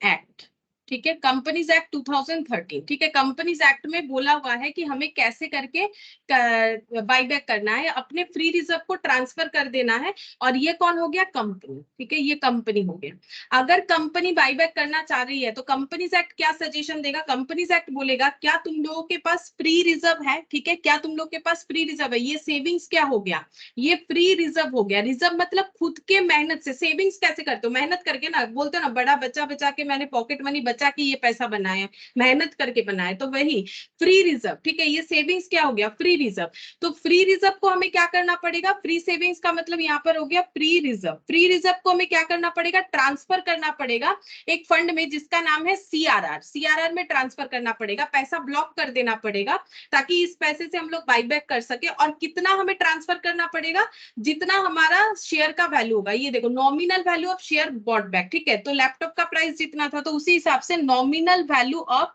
शेयर्स बाईबैक, ठीक है। तो जितना शेयर बाईबैक करना चाहते हैं उसका नॉमिनल वैल्यू जो होगा उतना ही हम लोग फंड बनाएंगे तो हमारा काम हो जाएगा, ठीक है। तो ये हम लोग का क्या बन गया, ये हम लोग का हो गया पहला केस। पहले केस में हमें क्या करना है, पहले केस में हमें जितना फ्री रिजर्व जो है उसको हमें पहले लॉक कर देना है या ब्लॉक कर देना है, जो भी बोलो, ताकि हम लोग इस पैसे को कहीं और यूटिलाइज नहीं करें। सीआरआर में ट्रांसफर कर दिया, कैपिटल रिडेम्पशन रिजर्व बना दिया। अब इस पैसे से हम लोग क्या करेंगे, इस पैसे से हम लोग जो है अपना बाईबैक कर सकते हैं। तो बाईबैक करने का पहला मेथड हो गया कि जितना हम लोगों का अगर फ्री रिजर्व है, जितना हम लोग बाईबैक करना चाह रहे हैं उतना फ्री रिजर्व है तो हमें ट्रांसफर करना पड़ेगा। पहले है कि अगर रिजर्व यूज करके बाईबैक करेंगे तो हमें क्या ट्रांसफर करना पड़ेगा, nominal value of share bought back. जितना, जैसे कि जितने रुपए का चीज खरीद रहे हो उतने का ही फंड बनाओगे, जितने रुपए का चीज खरीद रहे हो उतने का ही फंड बनाओगे। मतलब जितना बाईबैक करना चाहते हो शेयर, उसका जितना नॉमिनल वैल्यू है उतना ही तुम लोगों को ब्लॉक करना है, कैपिटल रिडेम्पशन रिजर्व बनाना है, ठीक है, उतना ही ब्लॉक करना है। और कहां से ब्लॉक करेंगे, फ्री रिजर्व से ब्लॉक करेंगे, ठीक है। फ्री रिजर्व से हम लोग इसे ब्लॉक करेंगे। लोन का पैसा यूज नहीं कर सकते। उसका रीजन क्या है, जैसे मान लो कि प्रैक्टिकली सोचो, कंपनी अगर मार्केट से लोन लेके अपना शेयर बाईबैक कर रही है तो ये तो लॉस हो जाएगा। लॉस होगा मतलब लॉस इन द सेंस, मान लो कंपनी ने बहुत सारा लोन ले लिया, ठीक है। लोन कहां से लिया होगा, बैंक से। बैंक में किसका पैसा रहता है, बैंक में पब्लिक का, जनरल पब्लिक का पैसा रहता है। तो अगर कंपनी ऐसा कर रही है कि बैंक से लोन ले रही है, उससे बाईबैक कर रही है, और अगर वापस ना कर पाई तो फिर तो इतने सारे लोगों का नुकसान हो जाएगा। तो फिर ये प्रोहिबिटेड है कि हम लोग लोन के पैसे से बाईबैक नहीं कर सकते। अगर तुम बहुत अच्छा कमा रहे हो, तुम्हारे पास बहुत एक्स्ट्रा पैसा है, तो रिजर्व भी होगा तुम्हारा, तुमने उतना रिजर्व भी, अगर ज्यादा कमाते हैं तो सेविंग्स भी ज्यादा होगा ना, तो सेविंग्स का यूज करो। यानी प्री रिजर्व जो बना रखे हो ना, अब इसका क्या करोगे, ये अगर तुम्हें लगता है इतना ज्यादा तुम्हारे पास पैसा है तुम बाईबैक कर सकते हो, तो अपने रिजर्व का यूज करो। अपने जितने भी फ्री रिजर्व है उससे बाईबैक करो। तो फ्री रिजर्व को क्या करना है, जितना बाईबैक करना है उतने का हमें फ्री रिजर्व का सीआरआर में ट्रांसफर कर देना है। मतलब रिजर्व का उतना पोर्शन ब्लॉक कर देंगे जितना हमें बाईबैक करने के लिए चाहिए, ठीक है। तो आई होप कि इससे तुम लोग को समझ में आया कि फ्री रिजर्व का यूटिलाइजेशन कैसे होगा। अब हम यहाँ पर कुछ एग्जाम्पल दे रहे हैं, तुम लोग मुझे आंसर बताते जाना। जैसे मैंने यहाँ पर लिख दिया, बाईबैक प्राइस है सपोज 100 रुपीज, ठीक है, सपोज 100 रुपीज है, तो सीआरआर में कितना ट्रांसफर करना पड़ेगा बोलो। बाईबैक प्राइस अगर 100 रुपीज है तो हमें सीआरआर में कितना ट्रांसफर करना पड़ेगा। एक शेयर बाईबैक कर रहे हैं सपोज जिसका प्राइस है 100 रुपीज, तो हमें कितना बाईबैक करना पड़ेगा, सॉरी 100, कितना सीआरआर में ट्रांसफर करना पड़ेगा, 100, nominal value of shares bought back, ठीक है। ये मान लो फेस वैल्यू है, ठीक है, ये फेस वैल्यू है। अच्छा, अब नेक्स्ट मान लेते हैं, फिर से 100 रुपीज का हमारा फेस वैल्यू है, सॉरी थोड़ा सा गलत लिख दिया मैंने, एक सेकेंड। अगर हम लोग का बाईबैक प्राइस जो है 100 रुपीज है और फेस वैल्यू भी शेयर का 100 रुपीज है, यहाँ पर फेस वैल्यू भी लिख देते हैं। फेस वैल्यू भी शेयर्स का, जो शेयर बाईबैक करना चाहते हैं वो 100 रुपीज है, तो सीआरआर में ट्रांसफर होगा 100। अच्छा, अब नेक्स्ट देखो, अगर बाईबैक प्राइस है हम लोगों का, यहाँ पर लिखते हैं बाईबैक प्राइस है रुपीज 110, ठीक है। कंपनी ने 110 रुपीज का ऑफर किया है एक शेयर को बाईबैक करने का पब्लिक को, और इनका वो शेयर का फेस वैल्यू है 100 रुपीज, फेस वैल्यू है 100 रुपीज। तो बोलो सीआरआर में कितना ट्रांसफर करना पड़ेगा, 110। 110। सीआरआर में कितना ट्रांसफर करना पड़ेगा बोलो, फेस वैल्यू 100 है और बाईबैक प्राइस 110 है, तो हमें कितना ट्रांसफर करना पड़ेगा। सीआरआर में हमेशा ट्रांसफर करना पड़ता है nominal value of share bought back, मतलब फेस वैल्यू या नॉमिनल वैल्यू, बात तो एक ही है, ये तो हम लोगों ने पढ़ा था शेयर इशू में। ম্যাম তাহলে আলাদা যে 10 টাকাটা বেশি আছে তো সেটা তাহলে কি করে করব? ওটা প্রিমিয়ামটা অন্য জায়গা থেকে দেয়া হবে, এই যে এখানে লেখা আছে, এখানে লিখিয়েছিলাম, वो प्रीमियम है। ये देखो प्रीमियम रिटर्न ऑफ होगा दूसरे जगह से, ठीक है, तो वो हम बताएंगे कैसे होगा। अभी हम लोग सिर्फ इस पे ध्यान देते हैं, ठीक है। हाँ सही बोल रहे हो कि 10 रुपया एक्स्ट्रा फिर कहाँ से आएगा, लेकिन रिजर्व का कितना यूटिलाइजेशन करेंगे, रिजर्व का सिर्फ उतना ही यूटिलाइजेशन करेंगे जितना मेरे शेयर का नॉमिनल वैल्यू होगा। एक्सेस जो पे कर रहे हैं वो कैसे होगा वो भी हम बताएंगे, ठीक है। अभी हम लोग सिर्फ ट्रांसफर टू सीआरआर कितना होगा उस पर थोड़ा सा कंसेंट्रेशन कर रहे हैं, तो मुझे उसके हिसाब से बोलो कि सीआरआर में कितना ट्रांसफर होगा। हमेशा नॉमिनल वैल्यू ऑफ बाईबैक कितना ट्रांसफर, 100, 151। अच्छा, अगर बाईबैक प्राइस है हम लोग का 90 रुपीज, ठीक है, और नॉमिनल वैल्यू या फेस वैल्यू है 100, तो सीआरआर में कितना ट्रांसफर होगा?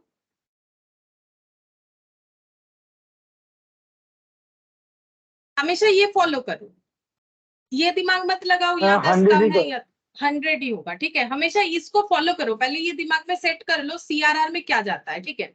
यहाँ पर 80, बाईबैक फेस वैल्यू यहाँ पर 100, ठीक है, तो बोलो कितना जाएगा सीआरआर में? 100 में 100, ठीक है। सीआरआर का पहले कंसेप्ट समझ लो, सीआरआर में हमेशा कितना जाएगा? Nominal value of share buyback, ठीक है, नॉमिनल वैल्यू जो था शेयर का वो जाएगा। अब हम लोग कम में बेच रहे हैं, कम में अपना शेयर परचेज कर रहे हैं या फिर ज्यादा में कर रहे हैं, उसका कहां से जुगाड़ होगा वो भी हम बताएंगे, ठीक है। तो यहाँ पर हम लोग का पहले ये समझ लो कि किस तरह से फ्री रिजर्व का जो है सीआरआर में ट्रांसफर होता है, ठीक है। अच्छा, अब देखो यहाँ पर next,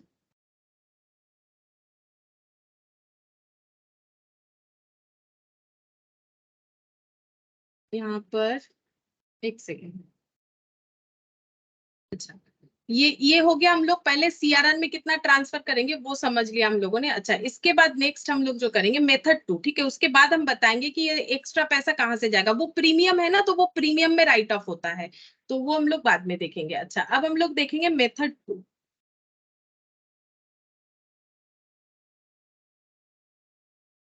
buyback of equity share capital out of proceeds of fresh issue. तो और एक हमारे पास रास्ता है कैसे करके बाईबैक हो सकता है। देखो, अगर हम लोग का कोई मतलब जैसे हमारे पास सेविंग्स नहीं है, ठीक है, अगर हमारे पास सेविंग्स मतलब जो एग्जांपल हम ले रहे थे, मतलब हमारे पास उतना फ्री रिजर्व नहीं है, तो हम लोग क्या कर सकते हैं? फ्री रिजर्व नहीं है तो ऐसा नहीं कि हम लोग लोन लेके बाईबैक कर देंगे, वो तो मैंने पहले ही बताया ना, ये प्रोहिबिटेड है। हम लोग लोन वोन लेके या फिर डिवेंचर इशू करके बाईबैक नहीं कर सकते हैं। तो हम लोग कैसे करके बाईबैक कर पाएंगे? हम लोग फ्रेश शेयर इशू करके बाईबैक कर पाएंगे, ठीक है। तो यहाँ पर कैसे हो जाएगा? Proceeds of fresh issue of share capital,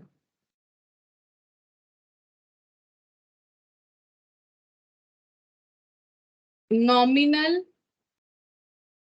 value of buyback. कितना फ्रेश इशू कर सकते हैं? जितना हमारा नॉमिनल वैल्यू ऑफ बाईबैक होगा, बाईबैक ऑफ शेयर मतलब जो शेयर हम लोग बाईबैक करना चाहते हैं उसका जितना नॉमिनल वैल्यू होगा उतना ही हमें फ्रेश इशू से प्रोसीड्स मिलना चाहिए, ठीक है। उस तरह से हमें इशू करना पड़ेगा। तो ये देखो मैंने लिखा था by fresh issue of other securities. अगर इक्विटी शेयर्स बाईबैक कर रहे हैं तो हमें प्रेफरेंस शेयर इशू करना चाहिए या फिर other class of equity share भी चलेगा। मतलब इक्विटी शेयर बाईबैक कर रहे हैं तो इक्विटी शेयर इशू नहीं कर सकते हैं, इस ये सही बात है, लेकिन इसमें थोड़ा सा कंसेप्ट अलग है। देखो, अगर हम लोग same class of equity share issue कर रहे हैं तो नहीं चलेगा। Same class of in the sense जैसे मान लो हर एक इक्विटी शेयर का राइट्स, ठीक है, ये सब अलग होता है। जैसे मान लो वोटिंग राइट्स पहले ऐसा हो सकता है कि पहले का जो कंपनी का इक्विटी शेयर था वहां पर वोटिंग राइट्स था 10 शेयर होल्ड करने पे एक वोटिंग राइट। अभी हम लोग जो नया इक्विटी शेयर इशू करना चाह रहे हैं बाईबैक के लिए उसका हो गया 3 शेयर पे एक वोटिंग राइट, ठीक है, तो क्लास चेंज हो गया। तो हाँ, प्रेफरेंस शेयर तो इजीली इशू कर ही सकते हैं बाईबैक ऑफ इक्विटी शेयर अगर हम लोग कर रहे हैं।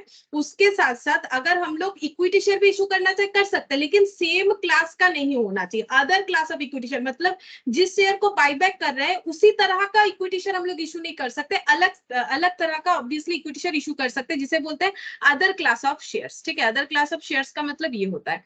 अच्छा, अब हम लोग कितना प्रोसीड्स हमें मिलेगा? नॉमिनल वैल्यू ऑफ बाईबैक, ठीक है। अब नेक्स्ट यहाँ पर लिखो fresh issue of share capital should not be at the same type of equity share capital to be bought back। Same type नहीं होना चाहिए। यहाँ पर फिर से लिख दिया है मैंने, fresh issue of debenture can't be made to buy back existing equity share capital. Debenture तो हम लोग इशू नहीं कर सकते क्योंकि लोन इशू करके हम लोग बाईबैक नहीं कर सकते हैं, जैसे कि मैंने यहाँ पर बताया। देखो लोन इशू, लोन यहाँ पर भी मैंने बताया था ना, इस प्रोसेस में हम लोग लोन का पैसा यूज नहीं करेंगे, ठीक है। तो लोन रेस करके हम लोग बाईबैक नहीं कर सकते। तो सिमिलरली डिबेंचर इशू करके हम लोग बाईबैक नहीं कर सकते। फ्रेश इशू का मतलब होता है सिर्फ और सिर्फ प्रेफरेंस या फिर ऐसे टाइप का इक्विटी शेयर जो कि हम लोगों का मतलब बाईबैक का टाइप ऑफ इक्विटी शेयर से अलग होगा, ठीक है। अच्छा, अब यहाँ पर कैसे होगा, जैसे ये कंपनी कब फॉलो करेगी, जब कंपनी के पास फ्री रिजर्व जीरो होगा। सोचो, मतलब ये एग्जांपल में जाए तो हमारे पास अगर सेविंग्स जीरो हो जाता है, ये सेम एग्जांपल में अगर हम लोग चले तो अगर हम लोगों के पास जैसे वही वाला कंसेप्ट ले लो, हमें क्या लेना है, मोबाइल या फिर लैपटॉप जो भी बोलो, ठीक है, हमें लेना है लैपटॉप, ठीक है, कितने का, 40,000 का, ठीक है। तो हम लोग अगर अपने पेरेंट्स को बोल रहे हैं, जो कि हम कौन है, कंपनी एक्ट, ठीक है, कंपनीज एक्ट, और ये कौन है, ये कंपनी है, ठीक है। तो अगर हमें 40,000 का जो है मोबाइल सॉरी लैपटॉप लेना है, ठीक है, और हम लोग के पास कैश है 1 लाख। अब ये 1 लाख कैश कहाँ से आया, ये पूछा जाएगा, ठीक है। तो हम लोग बता रहे कि सेविंग्स हम लोग के पास जीरो है, पूरा का पूरा लोन का पैसा है, ठीक है, पूरा का पूरा लोन का पैसा है। लोन कहाँ से लिया है, किसी फ्रेंड से या फिर बैंक से लोन लिया होगा। तो क्या लोन से लैपटॉप खरीदोगे, मतलब लोन लेके लैपटॉप खरीदोगे, ये चीज जो है मतलब पेरेंट्स प्रोहिबिट कर सकते हैं, बोल सकते हैं कि ऐसा मत करो, हम तुम्हें पैसा दे रहे हैं, ठीक है। लॉजिकली सोच के देखो, क्या कोई ऐसा चाहेगा कि, मतलब नॉर्मली एक एग्जांपल दे रहे, कोई पेरेंट्स ऐसा नहीं बोलेगा कि जाओ लोन का पैसा खर्च कर दो लैपटॉप लेने के लिए, ऐसा नहीं बोलेगा, ठीक है। तो ये क्या हो जाएगा, ये बोलेंगे, मान लेते हैं ये बोलेंगे कि ठीक है, हम तुम्हें जो है सेविंग्स तुम नहीं बचा पाए, हम तुम्हें फ्रेशली पॉकेट मनी देते हैं, तुम उससे लैपटॉप खरीद लो, ठीक है।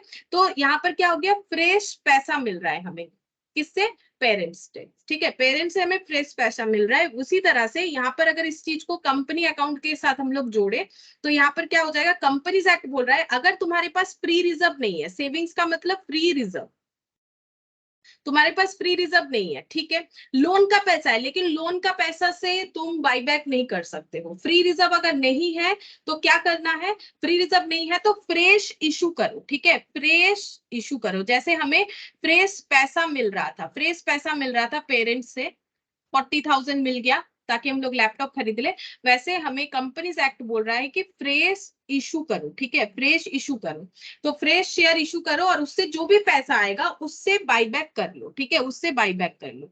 अच्छा, तो ये वाला ऐसे हम लोग रिलेट कर सकते हैं, फ्रेश मनी हमें मिला फ्रॉम पेरेंट्स, कितना मिलेगा, जितना हमारा कॉस्ट ऑफ लैपटॉप है, लैपटॉप का कॉस्ट जितना है उतना ही हमें पेरेंट्स से पैसा मिल जाएगा, ठीक है। तो कंपनीज एक्ट के साथ रिलेट करोगे तो proceeds of fresh issue of shares equal to nominal value of shares buyback,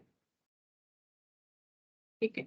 share buyback करने का जो नॉमिनल वैल्यू होगा, जो भी शेयर हम लोग बाईबैक कर रहे हैं उसका जो नॉमिनल वैल्यू होगा वो हमें जो है उसका उतना हमें प्रोसीड्स ऑफ फ्रेश इशू से मिलना चाहिए, ठीक है। अच्छा, अब प्रोसीड्स का मतलब क्या होता है वो भी देखो। प्रोसीड्स का मतलब कैश नहीं होता है, ठीक है। अगर हम लोग समझ रहे हैं कि प्रोसीड्स का मतलब कैश है, फ्रेश इशू कर दिया जो पैसा मिला, क्योंकि शेयर इशू करेंगे तो पैसा ही मिलेगा, चाहे प्रेफरेंस शेयर करो या फिर अलग टाइप का इक्विटी शेयर करो।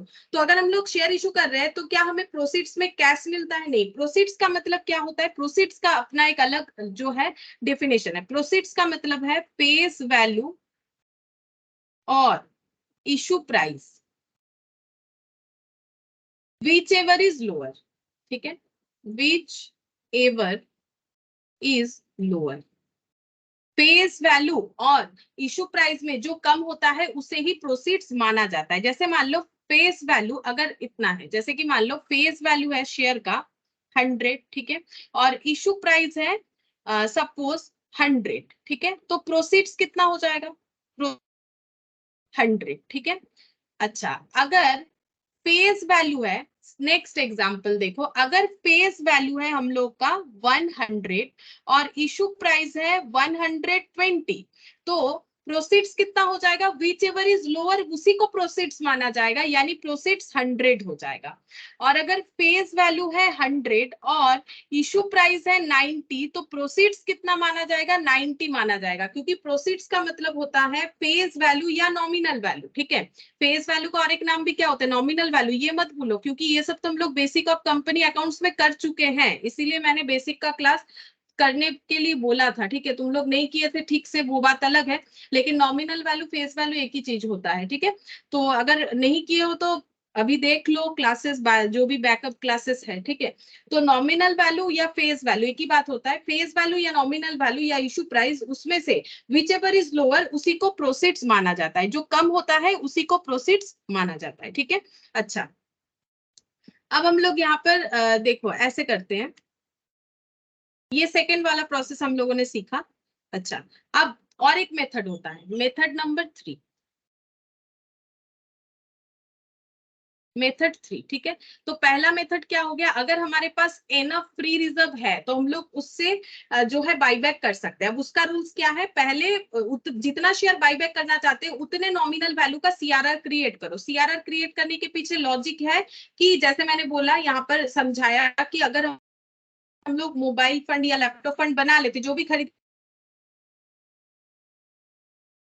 इसको हम लोग कहीं पर भी यूज नहीं करेंगे, पर्टिकुलर उसी पर्पस पे यूज करते हैं। तो सीआरआर का मतलब है रिजर्व से अमाउंट को ब्लॉक कर देना और उस अमाउंट से बाईबैक करना। उसी तरह से फ्रेश इशू, अगर हमारे पास उतना रिजर्व नहीं है तो हम लोग क्या कर सकते हैं? फ्रेश इशू कर सकते हैं, ठीक है। और फ्रेश इशू से जो प्रोसीड्स होगा उससे हम लोग बाईबैक कर सकते हैं। और थर्ड मेथड होता है कि अगर हमारे पास फ्री रिजर्व भी है लेकिन उतना नहीं है जितना हमें चाहिए, ठीक है। फ्री रिजर्व तो है लेकिन हमारे पास सफिशिएंट फ्री रिजर्व नहीं है जिससे हम लोग बाईबैक करते हैं, तो हम लोग फ्री रिजर्व का थोड़ा यूज कर सकते हैं और जो है बाकी रिमेनिंग अमाउंट के लिए हम लोग फ्रेश इशू कर सकते हैं, ठीक है। तो यहाँ पर हम लिख देते हैं कॉम्बिनेशन ऑफ मेथड 1 एंड 2, ठीक है। Combination of method 1 plus method 2, मतलब फ्री रिजर्व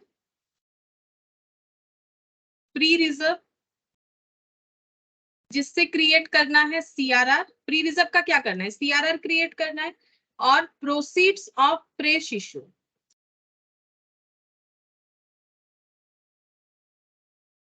ठीक है।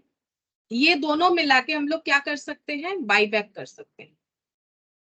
और ये दोनों का टोटल कितना होना चाहिए? नॉमिनल वैल्यू ऑफ बाईबैक, ठीक है। क्योंकि दोनों केस में देखो नॉमिनल वैल्यू ऑफ बाईबैक होना चाहिए, यहाँ पर भी नॉमिनल वैल्यू ऑफ बाईबैक, यहाँ पर भी nominal value of share bought back या बाईबैक, ठीक है। तो ये दोनों मिला के हम लोग जो है बाईबैक कर सकते हैं, ठीक है। अच्छा, अब देखो जैसे हमें इससे ये क्वेश्चन कभी कभी पूछ सकता है कि हमें कितने सारे शेयर्स जो है फ्रेश इशू करने पड़ सकते हैं, ऐसा क्वेश्चन हमें पूछा जा सकता है। जैसे कि एग्जाम्पल के तौर पर मान लेते हैं कि हम लोगों को बाईबैक करना है 40,000 शेयर्स, ठीक है। हम एक एग्जांपल ले लेते हैं, हमें बाईबैक करना है 40,000 शेयर्स जिसका नॉमिनल वैल्यू है 10 रुपीज, ठीक है। तो या फिर 4,000 कर देते हैं, पीछे लिखते हैं, ठीक है। बाईबैक करना है, बाईबैक 4,000 शेयर्स, नॉमिनल वैल्यू ₹10, ठीक है। तो नॉमिनल वैल्यू ऑफ बाईबैक कितना हो जाएगा? 4,000 इंटू 10, तो 40,000। अच्छा, तो हम लोग क्या क्या कर सकते हैं? हम लोगों के पास सपोज फ्री रिजर्व भी है लेकिन इनफ नहीं है। सपोज हम लोग के पास फ्री रिजर्व है 10,000 रुपीज का, ठीक है, लेकिन हमें तो 40,000 चाहिए, तो 10,000 का हम लोग क्या बना लेंगे? सीआरआर। सीआरआर कितने का बन जाएगा? 10,000 प्लस हमें क्या करना पड़ेगा? प्रोसीड्स चाहिए, प्रोसीड्स फ्रॉम फ्रेश इशू, ठीक है। हमें fresh issue, proceeds from fresh issue चाहिए, और यहाँ पर नॉमिनल वैल्यू ऑफ बाईबैक कितना होगा? नॉमिनल वैल्यू ऑफ बाईबैक जो है वो तो है 40,000, ठीक है। तो प्रोसीड्स फ्रॉम फ्रेश इशू मान लेते हैं x रुपीज होना चाहिए, ठीक है। तो x इक्वल टू कितना हो जाएगा? 40,000 माइनस 10,000, तो ये कितना हो गया 30,000। ठीक है, तो प्रोसीड्स फ्रॉम फ्रेश इशू करके जो हमारे पास प्रोसीड्स आएगा वो 30,000 होना चाहिए। अब हम लोगों ने जो फ्रेश इशू किया है, ठीक है, जो फ्रेश इशू किया है शेयर, ठीक है, उसका इशू प्राइस है, सपोज उसका इशू प्राइस है 60 रुपीज, ठीक है, पर share 60 rupees per share issue price, ठीक है, और उसका फेस वैल्यू है, फेस वैल्यू या नॉमिनल वैल्यू, फेस वैल्यू या नॉमिनल वैल्यू है ₹50 पर शेयर। ठीक है, तो प्रोसीड्स कितना होगा, प्रोसीड्स पर शेयर कितना होगा, बताओ प्रोसीड्स पर शेयर कितना होगा। अभी अभी मैंने सिखाया इशू प्राइस और फेस वैल्यू या nominal value which ever is lower. तो मुझे बताओ कि अगर इशू प्राइस जो है, जो शेयर हम लोगों ने फ्रेशली इशू किया उसका इशू प्राइस है 60 पर शेयर, फेस वैल्यू 50 पर शेयर है, तो प्रोसीड्स पर शेयर कितना हो जाएगा, विच एवर इज लोअर, तो ऑब्वियसली 50 रुपीज होगा। ठीक है, तो प्रोसीड्स अगर 50 रुपीज है एक शेयर पे और हम लोगों के पास टोटल 30,000 रुपीज का प्रोसीड्स आया है, तो मुझे बोलो कि नंबर ऑफ शेयर्स कितने इशू हुए, नंबर ऑफ शेयर्स कितने इशू हुए, बताओ नंबर ऑफ शेयर्स कितने इशू हुए। हम लोगों का पर शेयर से प्रोसीड से 50 रुपीज, टोटल प्रोसीड से 30,000, तो कितना शेयर इशू हुआ होगा, number of shares fresh issue कितना हुआ होगा, बताओ। सिंपल कैलकुलेशन पूछा है मैंने, 30,000 हमें टोटल प्रोसीड्स मिला है, एक एक शेयर से प्रोसीड्स है 50 पर शेयर, तो कितने शेयर इशू हुए, ये तो नॉर्मल है, डिवाइड करने से 600, करेक्ट, 600 शेयर्स जो है हम लोगों ने फ्रेशली इसका मतलब इशू किया है। तो जब भी नंबर ऑफ शेयर्स इशू कितना हुआ है कैलकुलेट करने के लिए बोलेगा तो तुम लोग को प्रोसीड्स पे ध्यान देना चाहिए, इसीलिए मैंने इस चीज को बताया। प्रोसीड्स का मतलब सिर्फ रिसिप्ट कैश नहीं है, प्रोसीड्स को अलग तरीके से डिफाइन किया गया। प्रोसीड्स का मतलब होता है जो शेयर फ्रेशली इशू किया गया उसका फेस वैल्यू या नॉमिनल वैल्यू और issue price which ever is lower. अब कभी कभी इक्वल हो सकता है, कम बेसी भी हो सकता है, लेकिन which ever is lower that is the proceeds. ठीक है, तो ऐसे शॉर्ट क्वेश्चंस जो है हमें पूछा जा सकता है कि प्रोसीड्स कितने सारे शेयर्स जो है फ्रेश इशू किए गए थे। ठीक है, अच्छा, और फ्रेश इशू के लिए हम लोग क्या कर सकते हैं, जैसे वो तो मैंने पहले ही बोला है, क्या क्या इशू नहीं कर सकते, तो देखो यहाँ पर क्या क्या इशू नहीं कर सकते, यहाँ पर लिख देते, ऐसे लिखते हैं, what is not considered as fresh issue. पहला, a company can't issue same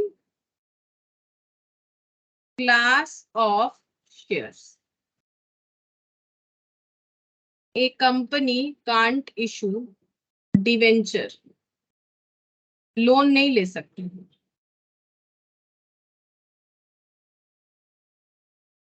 क्योंकि बाईबैक से कंपनी को फायदा होता है। ठीक है, तो बाईबैक करने के लिए लोन लेना प्रोहिबिट कर दिया गया है। ठीक है, तो ऐसा कंपनी नहीं कर सकती है। अच्छा, और रेवेन्यू रिजर्व तो मैंने समझा दिया। चलो अब हम लोग एक एग्जाम्पल करते हैं,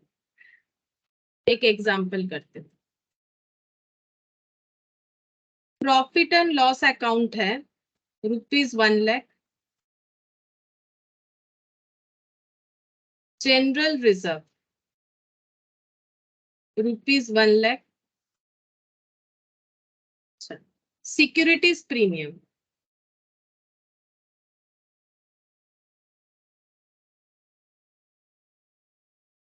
₹3,00,000।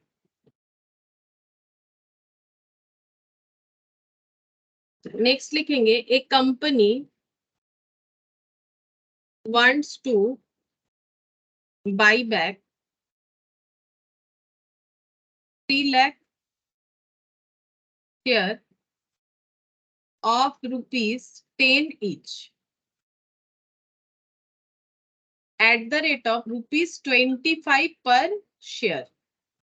New shares issued at ₹120 per shares, face value equal to ₹100. Calculate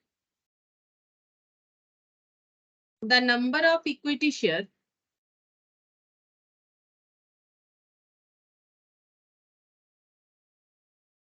that can be buyback by the company whose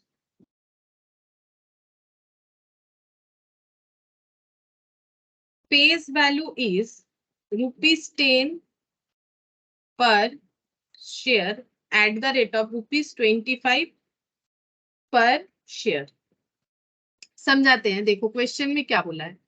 अच्छा, क्वेश्चन में यहाँ पर बोल रहा है कि एक कंपनी का बैलेंस शीट का कुछ डेटा दिया है। कंपनी का प्रॉफिट एंड लॉस में 1 लाख है, जनरल रिजर्व में 1 लाख है, सिक्योरिटीज प्रीमियम में 3 लाख है, जिसमें से ये फ्री रिजर्व, ये फ्री रिजर्व, ये फ्री रिजर्व नहीं है, लेकिन for the purpose of by back इसे हम लोग फ्री रिजर्व मानते हैं, ठीक है, क्योंकि अलाउड है।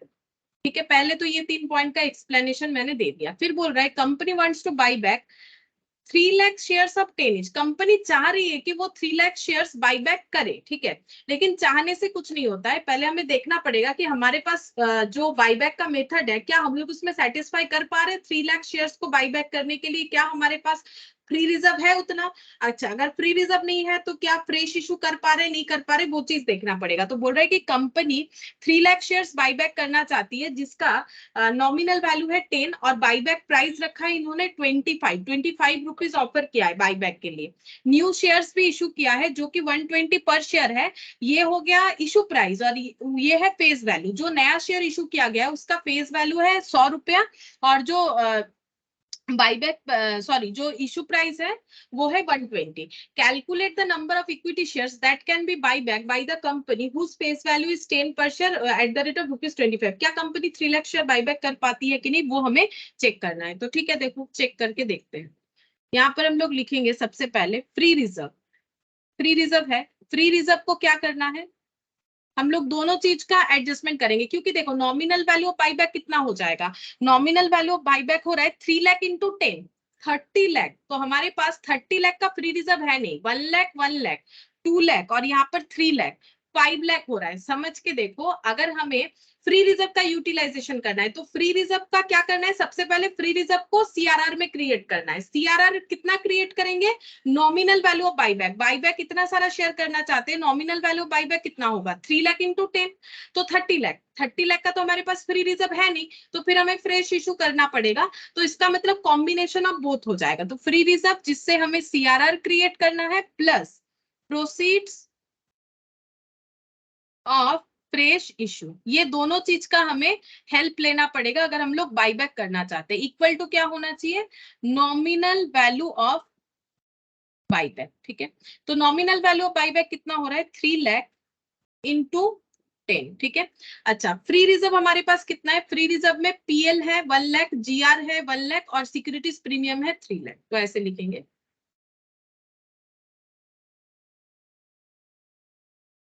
जीआर 1 लाख और सिक्योरिटीज प्रीमियम 3 लाख। ये सब फ्री रिजर्व में है और ये सभी हम लोग ट्रांसफर कर सकते हैं सीआरआर में। तो 5 लाख, ठीक है, 5 लाख हम लोग सीआरआर में ट्रांसफर कर दिए। मतलब 5 लाख का हम लोग जो है बाईबैक कर सकते हैं, लेकिन हमें 30 लाख चाहिए। प्लस लिखते हैं प्रोसीड्स ऑफ फ्रेश इशू, मान लेते हैं एक्स है, ठीक है, तो एक्स इक्वल टू कितना हो जाएगा 30 लाख। ये तो 30 लाख निकल के आ रहा है माइनस 5 लाख, तो ये कितना हो गया, ये हो गया 25 लाख। ठीक है, तो हमें 25 लाख चाहिए फ्रेश इशू से, प्रोसीड्स फ्रॉम फ्रेश इशू हमें 25 लाख चाहिए। तो हम लोग को ये फाइंड आउट करना पड़ेगा number of shares to be issued, कितने सारे शेयर्स हम लोग इशू कर सकते हैं, number of shares to be issued. ठीक है, तो टोटल प्रोसीड्स कितना चाहिए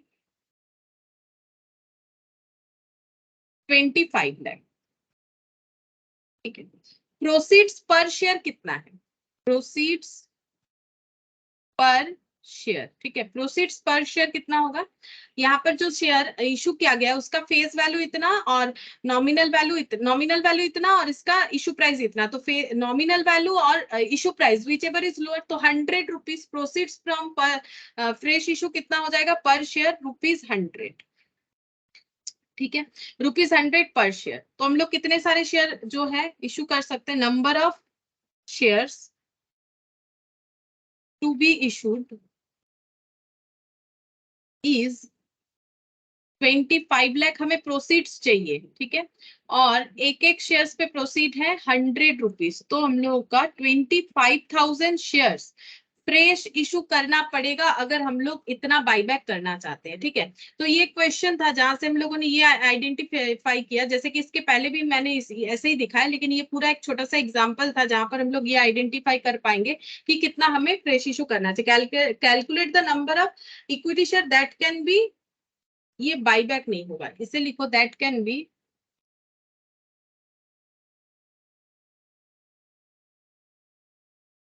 issue by the company. Calculate the number of equity share that can be issued by the company for buyback. For buyback, ठीक है, for buyback of share. Share buyback करने के लिए कंपनी कितना सारा फ्रेश इशू कर सकती है, करना पड़ेगा, बेसिकली करना पड़ेगा, ठीक है। तो ये ऐसा छोटा छोटा क्वेश्चन रहता है जहां पर हमें ये कैलकुलेट करना पड़ता है कि कंपनी किस तरह से जो है कितना सारा शेयर्स जो है फ्रेशली इशू कर सकती है, ठीक है। अच्छा चलो, अब नेक्स्ट हम लोग यहाँ पर थोड़ा सा हम लोगों ने कैलकुलेटिव पार्ट तो देख ही लिया। चलो अब हम लोग नेक्स्ट क्या लिखेंगे, नेक्स्ट लिखेंगे यहाँ पर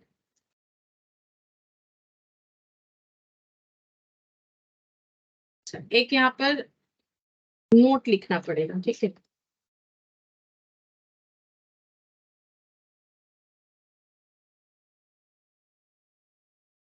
एक इम्पॉर्टेंट नोट लिखते हैं, company can't make a further issue of the same kind of shares और other securities within a period of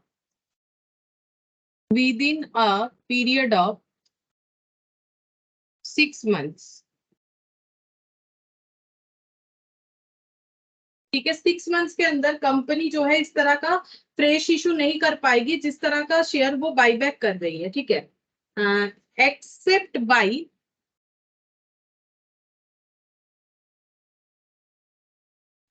by पहला बोनस इशू कर सकती है, discharge obligation like conversion of preference share,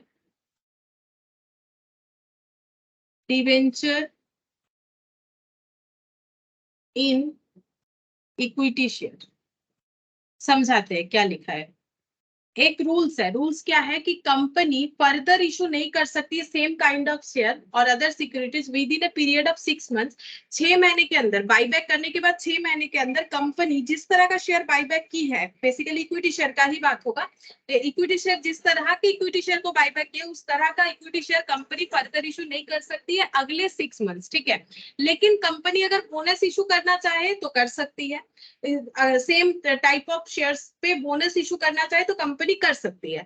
या फिर कंपनी का कोई ऐसा ऑब्लिगेशन है, जैसे कंपनी ने कन्वर्टेबल प्रेफरेंस शेयर इशू कर रखा था। कन्वर्टेबल प्रेफरेंस शेयर का मतलब क्या था, ये हम लोगों ने पढ़ लिया है जब हम लोग बेसिक्स का क्लास कर रहे थे। तो कन्वर्टेबल प्रेफरेंस शेयर का मतलब होता है जो शेयर्स फ्यूचर में जाके किसी एक टाइम पीरियड में कन्वर्ट हो जाएगा किसी शेयर में, जैसे मान लो इक्विटी शेयर में। अगर ऐसा कोई ऑब्लिगेशन कंपनी ने पहले ही दे रखा था तो वो कंपनी कर सकती है, प्रेफरेंस शेयर को चेंज कर सकती है इक्विटी शेयर में, तब ये वाला नहीं एप्लीकेबल होगा, ठीक है। या फिर कंपनी ने कोई कन्वर्टेबल डिवेंचर इशू कर रखा था, कंपनी ने बोला था कि इतने दिन बाद आपका ये डिवेंचर इक्विटी शेयर में कन्वर्ट कर देंगे, और मान लो वो इक्विटी शेयर का क्लास जो है वैसा ही है जैसे इक्विटी शेयर हम लोगों ने बाईबैक किया, तो कंपनी कर सकती है क्योंकि ये पहले का ऑब्लिगेशन है। तो पुराना ऑब्लिगेशन डिस्चार्ज करने के लिए same type of share issue कर सकती है, लेकिन फ्रेशली वैसा शेयर 6 मंथ्स तक इशू नहीं कर सकती है। लेकिन बोनस चाहे तो कर सकती है, और अगर कोई ऑब्लिगेशंस है जैसे कि कन्वर्टेबल प्रेफरेंस शेयर है, कन्वर्टेबल डिवेंचर है, तो वो कर सकती है, ठीक है। अच्छा, इसके बाद नेक्स्ट हम लोग लिखेंगे और एक पॉइंट लिखेंगे, no company can buy back, no company can buy back its own share. ठीक है, कोई कंपनी जो है अपना शेयर बाईबैक नहीं कर सकती। मतलब अभी तो हम लोगों ने पढ़ा कि कंपनी अपना शेयर बाईबैक कर सकती है, तो कौन कौन सा नहीं, मतलब कैसे नहीं कर सकती, पहले लिखते हैं तो समझ जाओगे। देखो, थ्रू सब्सिडियरी कंपनी। ठीक है, नेक्स्ट लिखेंगे थ्रू एनी इन्वेस्टमेंट कंपनी।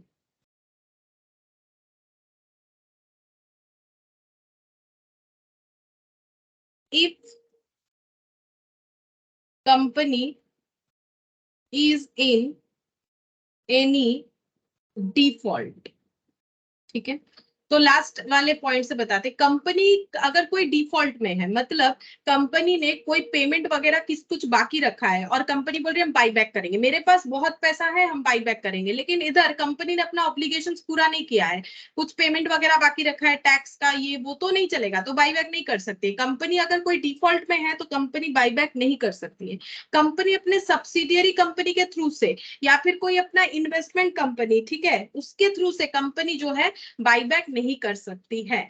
तो कंपनी बाईबैक कैसे नहीं कर सकती अपना शेयर? नॉर्मली हमेशा कंपनी अपना शेयर बाईबैक कर सकती है, लेकिन किसी अपनी सब्सिडियरी कंपनी के थ्रू से या इन्वेस्टमेंट कंपनी के थ्रू से, या फिर अगर डिफॉल्ट कर रखी है तो कंपनी बाईबैक नहीं कर सकती है। ठीक है, अच्छा, इसके अलावा और एक पॉइंट लिखवा देते हैं, prohibition.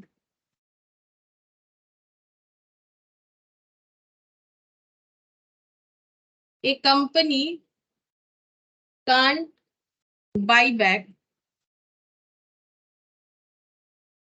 shares if it has not complied with। ठीक है, कंपनी अगर ये जो नीचे का लिस्ट लिखेंगे इसके साथ ऐड पर नहीं हो रखी है तो कंपनी बाईबैक नहीं कर सकती। जैसे कि एनुअल रिटर्न, अगर अपना एनुअल रिटर्न फाइल नहीं कर रही है तो कंपनी बाईबैक नहीं कर पाएगी। दूसरा, फेलियर टू पे, फेलियर टू पे डिक्लेयर्ड डिविडेंड। ठीक है, कंपनी ने डिविडेंड डिक्लेयर किया था और वो पेमेंट नहीं किया और बोल रहा है मेरे पास बहुत कैश है हम बाईबैक करेंगे, ऐसा नहीं होता है। ठीक है, तो पहले का ऑब्लिगेशन क्लियर करो। Any other provision not follow, कुछ प्रोविजंस, मैंडेटरी प्रोविजंस है, कंपनी वो फॉलो नहीं कर रही है, प्रोविजन में पैसा नहीं रख रही है और बोल रही है मेरे पास सरप्लस कैसे हम बाईबैक कर देंगे, ऐसा नहीं होगा। तो any other provision not followed as prescribed bye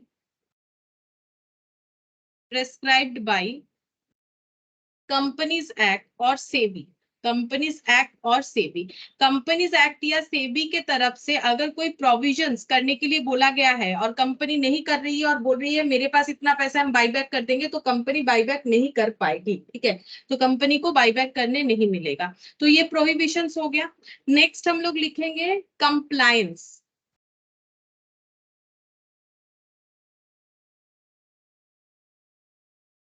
पहले लिखेंगे लिस्टेड कंपनी।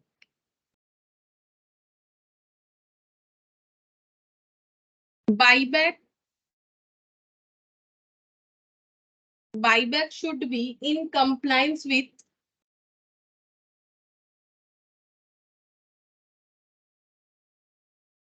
SEBI regulation. देखो, अगर कोई लिस्टेड कंपनी है तो उसपे तो सेबी एप्लीकेबल होगा, तो सेबी का जो भी रूल्स रेगुलेशंस है उसके साथ ऐड पर होना पड़ेगा बाईबैक करने के लिए किसी भी लिस्टेड कंपनी को। ठीक है, अच्छा, और private company and unlisted company, private company भी बाईबैक कर सकती है।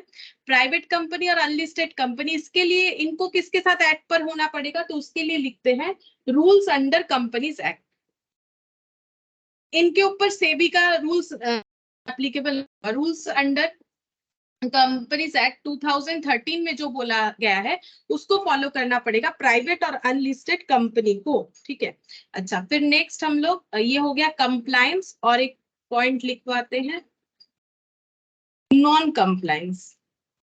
नॉन कंप्लायंस, अगर कंप्लायंस नहीं होती है कंपनी तो उनपे क्या क्या पेनल्टी लग सकता है, मतलब सेबी का रूल्स रेगुलेशन फॉलो नहीं किया, लिस्टेड कंपनी है, बाईबैक कर डाला तो क्या होगा। प्राइवेट या अनलिस्टेड कंपनी है और बाईबैक किया है लेकिन कंपनीज एक्ट 2013 को फॉलो नहीं किया तो क्या होगा। तो यहाँ पर लिखते हैं डिफॉल्ट होने पे क्या होगा। डिफॉल्टिंग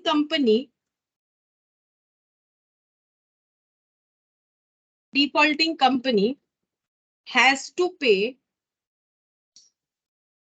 फाइन, मतलब पेनल्टी 1 लाख टू 3 लाख, ठीक है, इतना उन्हें पे करना पड़ता है। प्लस जो डिफॉल्टिंग ऑफिसर है उनको जेल होगा, ठीक है। इम्प्रिजनमेंट,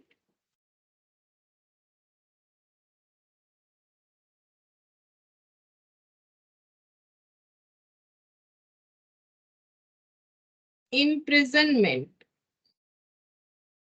और fine up to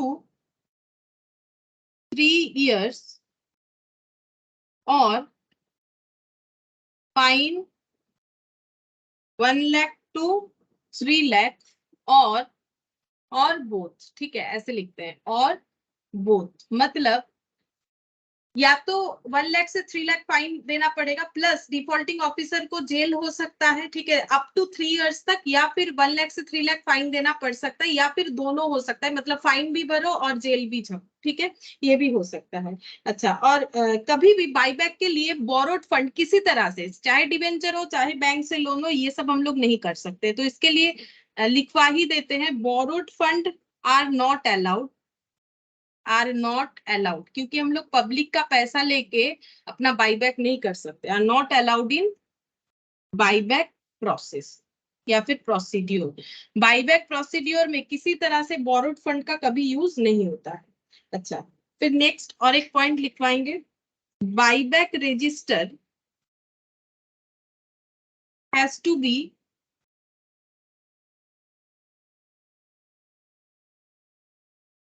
maintained by company and such entries will be authenticated by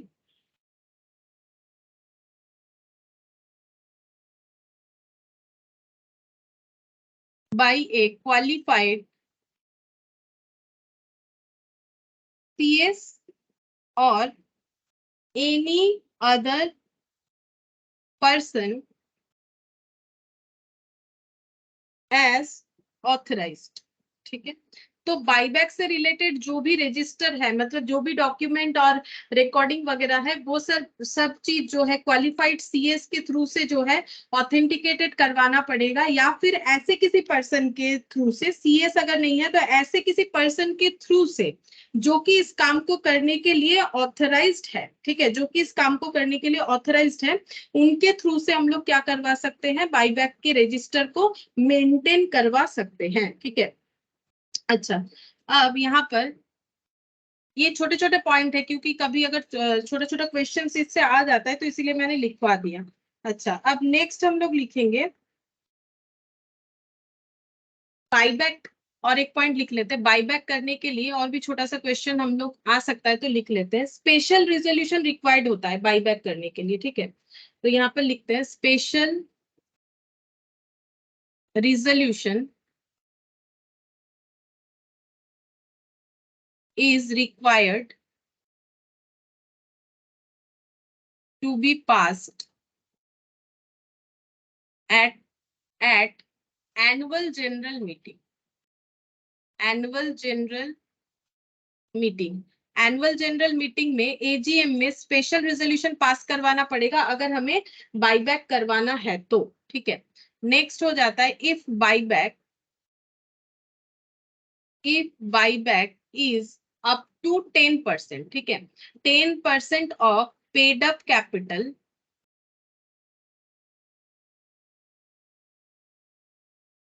plus free reserve, ठीक है, अगर हम लोग बाईबैक करना चाहते हैं 10% of paid up capital plus free reserve का, मतलब एक बार समझो ये फ्री रिजर्व जो है, फ्री एक्चुअली कैपिटल तो सिर्फ कैपिटल नहीं होता है, कैपिटल मतलब कैपिटल प्लस रिजर्व होता है। तो अगर हम लोग 10% अमाउंट में बाईबैक करना चाहते हैं, then board of director BOD resolution is enough to execute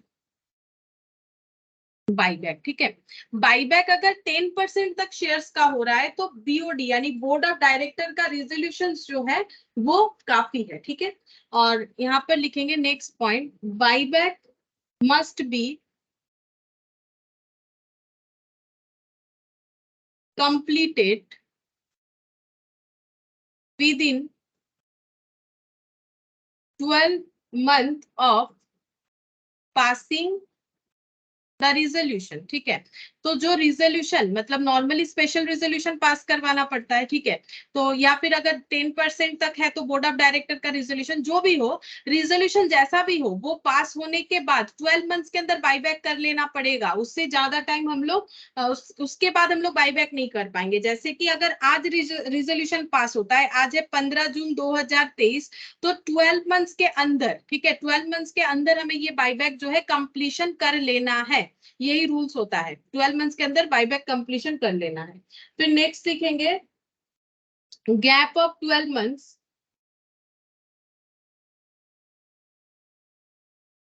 between two buyback. ठीक है, अगर हम लोग कंटिन्यूअसली 2 बार बाईबैक करते हैं तो कम से कम 12 मंथ्स का गैप होना चाहिए। ठीक है, जैसे कि एक बार हमारा रिजोल्यूशन पास हुआ, जैसे कि मान लो एक बार हमारा रिजोल्यूशन पास हुआ, ठीक है, उसके बाद बाईबैक कब होगा, एट 12 मंथ के अंदर। ठीक है, उसके बाद बाईबैक कब होना चाहिए, विद इन 12 मंथ्स। ठीक है, फिर से हम लोग बाईबैक करना चाहते हैं तो आफ्टर 12 मंथ। ठीक है, फिर आफ्टर 12 मंथ हम लोग सेकेंड बाईबैक कर सकते हैं। ठीक है, सेकेंड बाईबैक कर सकते हैं। तो वही बोला, gap of 12 months between two buyback. ठीक है, दो बाईबैक के बीच में 12 मंथ्स का गैप होना चाहिए। तो पहला बाईबैक, सेकंड बाईबैक। और कोई भी बाईबैक करते हैं तो रिजोल्यूशन पास होने के बाद 12 मंथ्स के अंदर हमारा बाईबैक हो जाना चाहिए। एंड लास्ट पॉइंट लिखेंगे, solvency position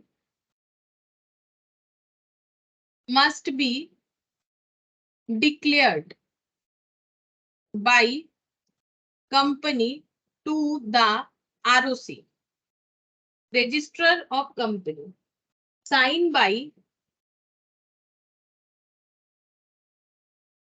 at least 2 directors out of which one must be a managing director।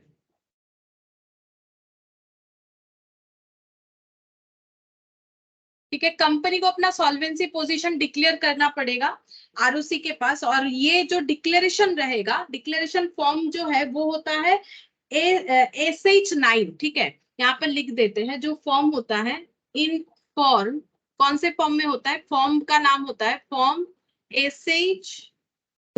ठीक है, SH9, इस फॉर्म में डिक्लेरेशन देना पड़ेगा कि कंपनी को कि हम सॉल्वेंट है, कंपनी को देना पड़ेगा डिक्लेरेशन सॉल्वेंट है, और ये साइन करवाना पड़ेगा एटलीस्ट कंपनी के 2 डायरेक्टर, जिसमें से एक मैनेजिंग डायरेक्टर होना ही चाहिए। ठीक है, और उसके बाद ही कंपनी जो है अपना ये सब प्रोसेस फॉलो करेगी, तभी वो बाईबैक कर सकती है, अदरवाइज वो बाईबैक नहीं कर सकती है। ठीक है, अच्छा, इसके बाद यहाँ पर हम लोगों ने थियोरिटिकली जो भी होता है ना सारा चीज कंप्लीट कर लिया, कि जो भी हमारे क्वेश्चन में नॉर्मली आ सकता है थियोरिटिकली भी किया, और थोड़ा सा मैथमेटिकल भी देखा कि अगर हम लोग बाईबैक करते फ्री रिजर्व से तो कैसे होगा, अगर हम लोग बाईबैक करते हैं फ्रेश इशू से, और अगर दोनों चीजों को अडॉप्ट करते हैं तो कैसे होगा, ये सारा चीज देखा।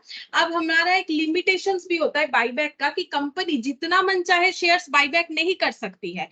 ऐसा नहीं कि कितने भी ह्यूज मतलब सारा शेयर्स बाईबैक कर दिए, ऐसा नहीं होता है, उसका एक लिमिटेशन है, उसका एक रूल्स है। ठीक है, तो उस रूल्स के हिसाब से कंपनी को बाईबैक करना पड़ेगा। तो जो हम लोग नेक्स्ट क्लास में पढ़ेंगे कि कंपनी एक बार में मैक्सिमम कितना शेयर्स बाईबैक कर सकती है। मतलब कौन सा हो गया कि जैसे हम लोगों ने यहाँ पर सोचा ना कि कंपनी बाईबैक करना चाहती है 30,000 शेयर्स, जैसे ये वाला एग्जाम्पल था, ठीक है, कंपनी बाईबैक करना चाहती है 30,000, 3 लाख शेयर्स, ठीक है।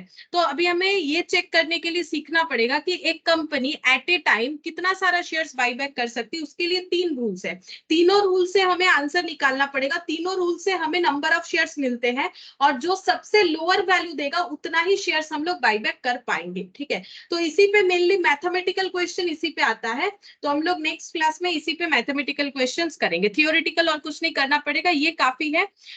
एमसीक्यूज के लिए भी काफी है, अगर एमसीक्यूज जो होगा उसके लिए।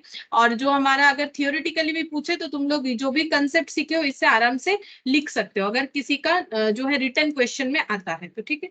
ठीक है, फिर आज इतना ही करते हैं।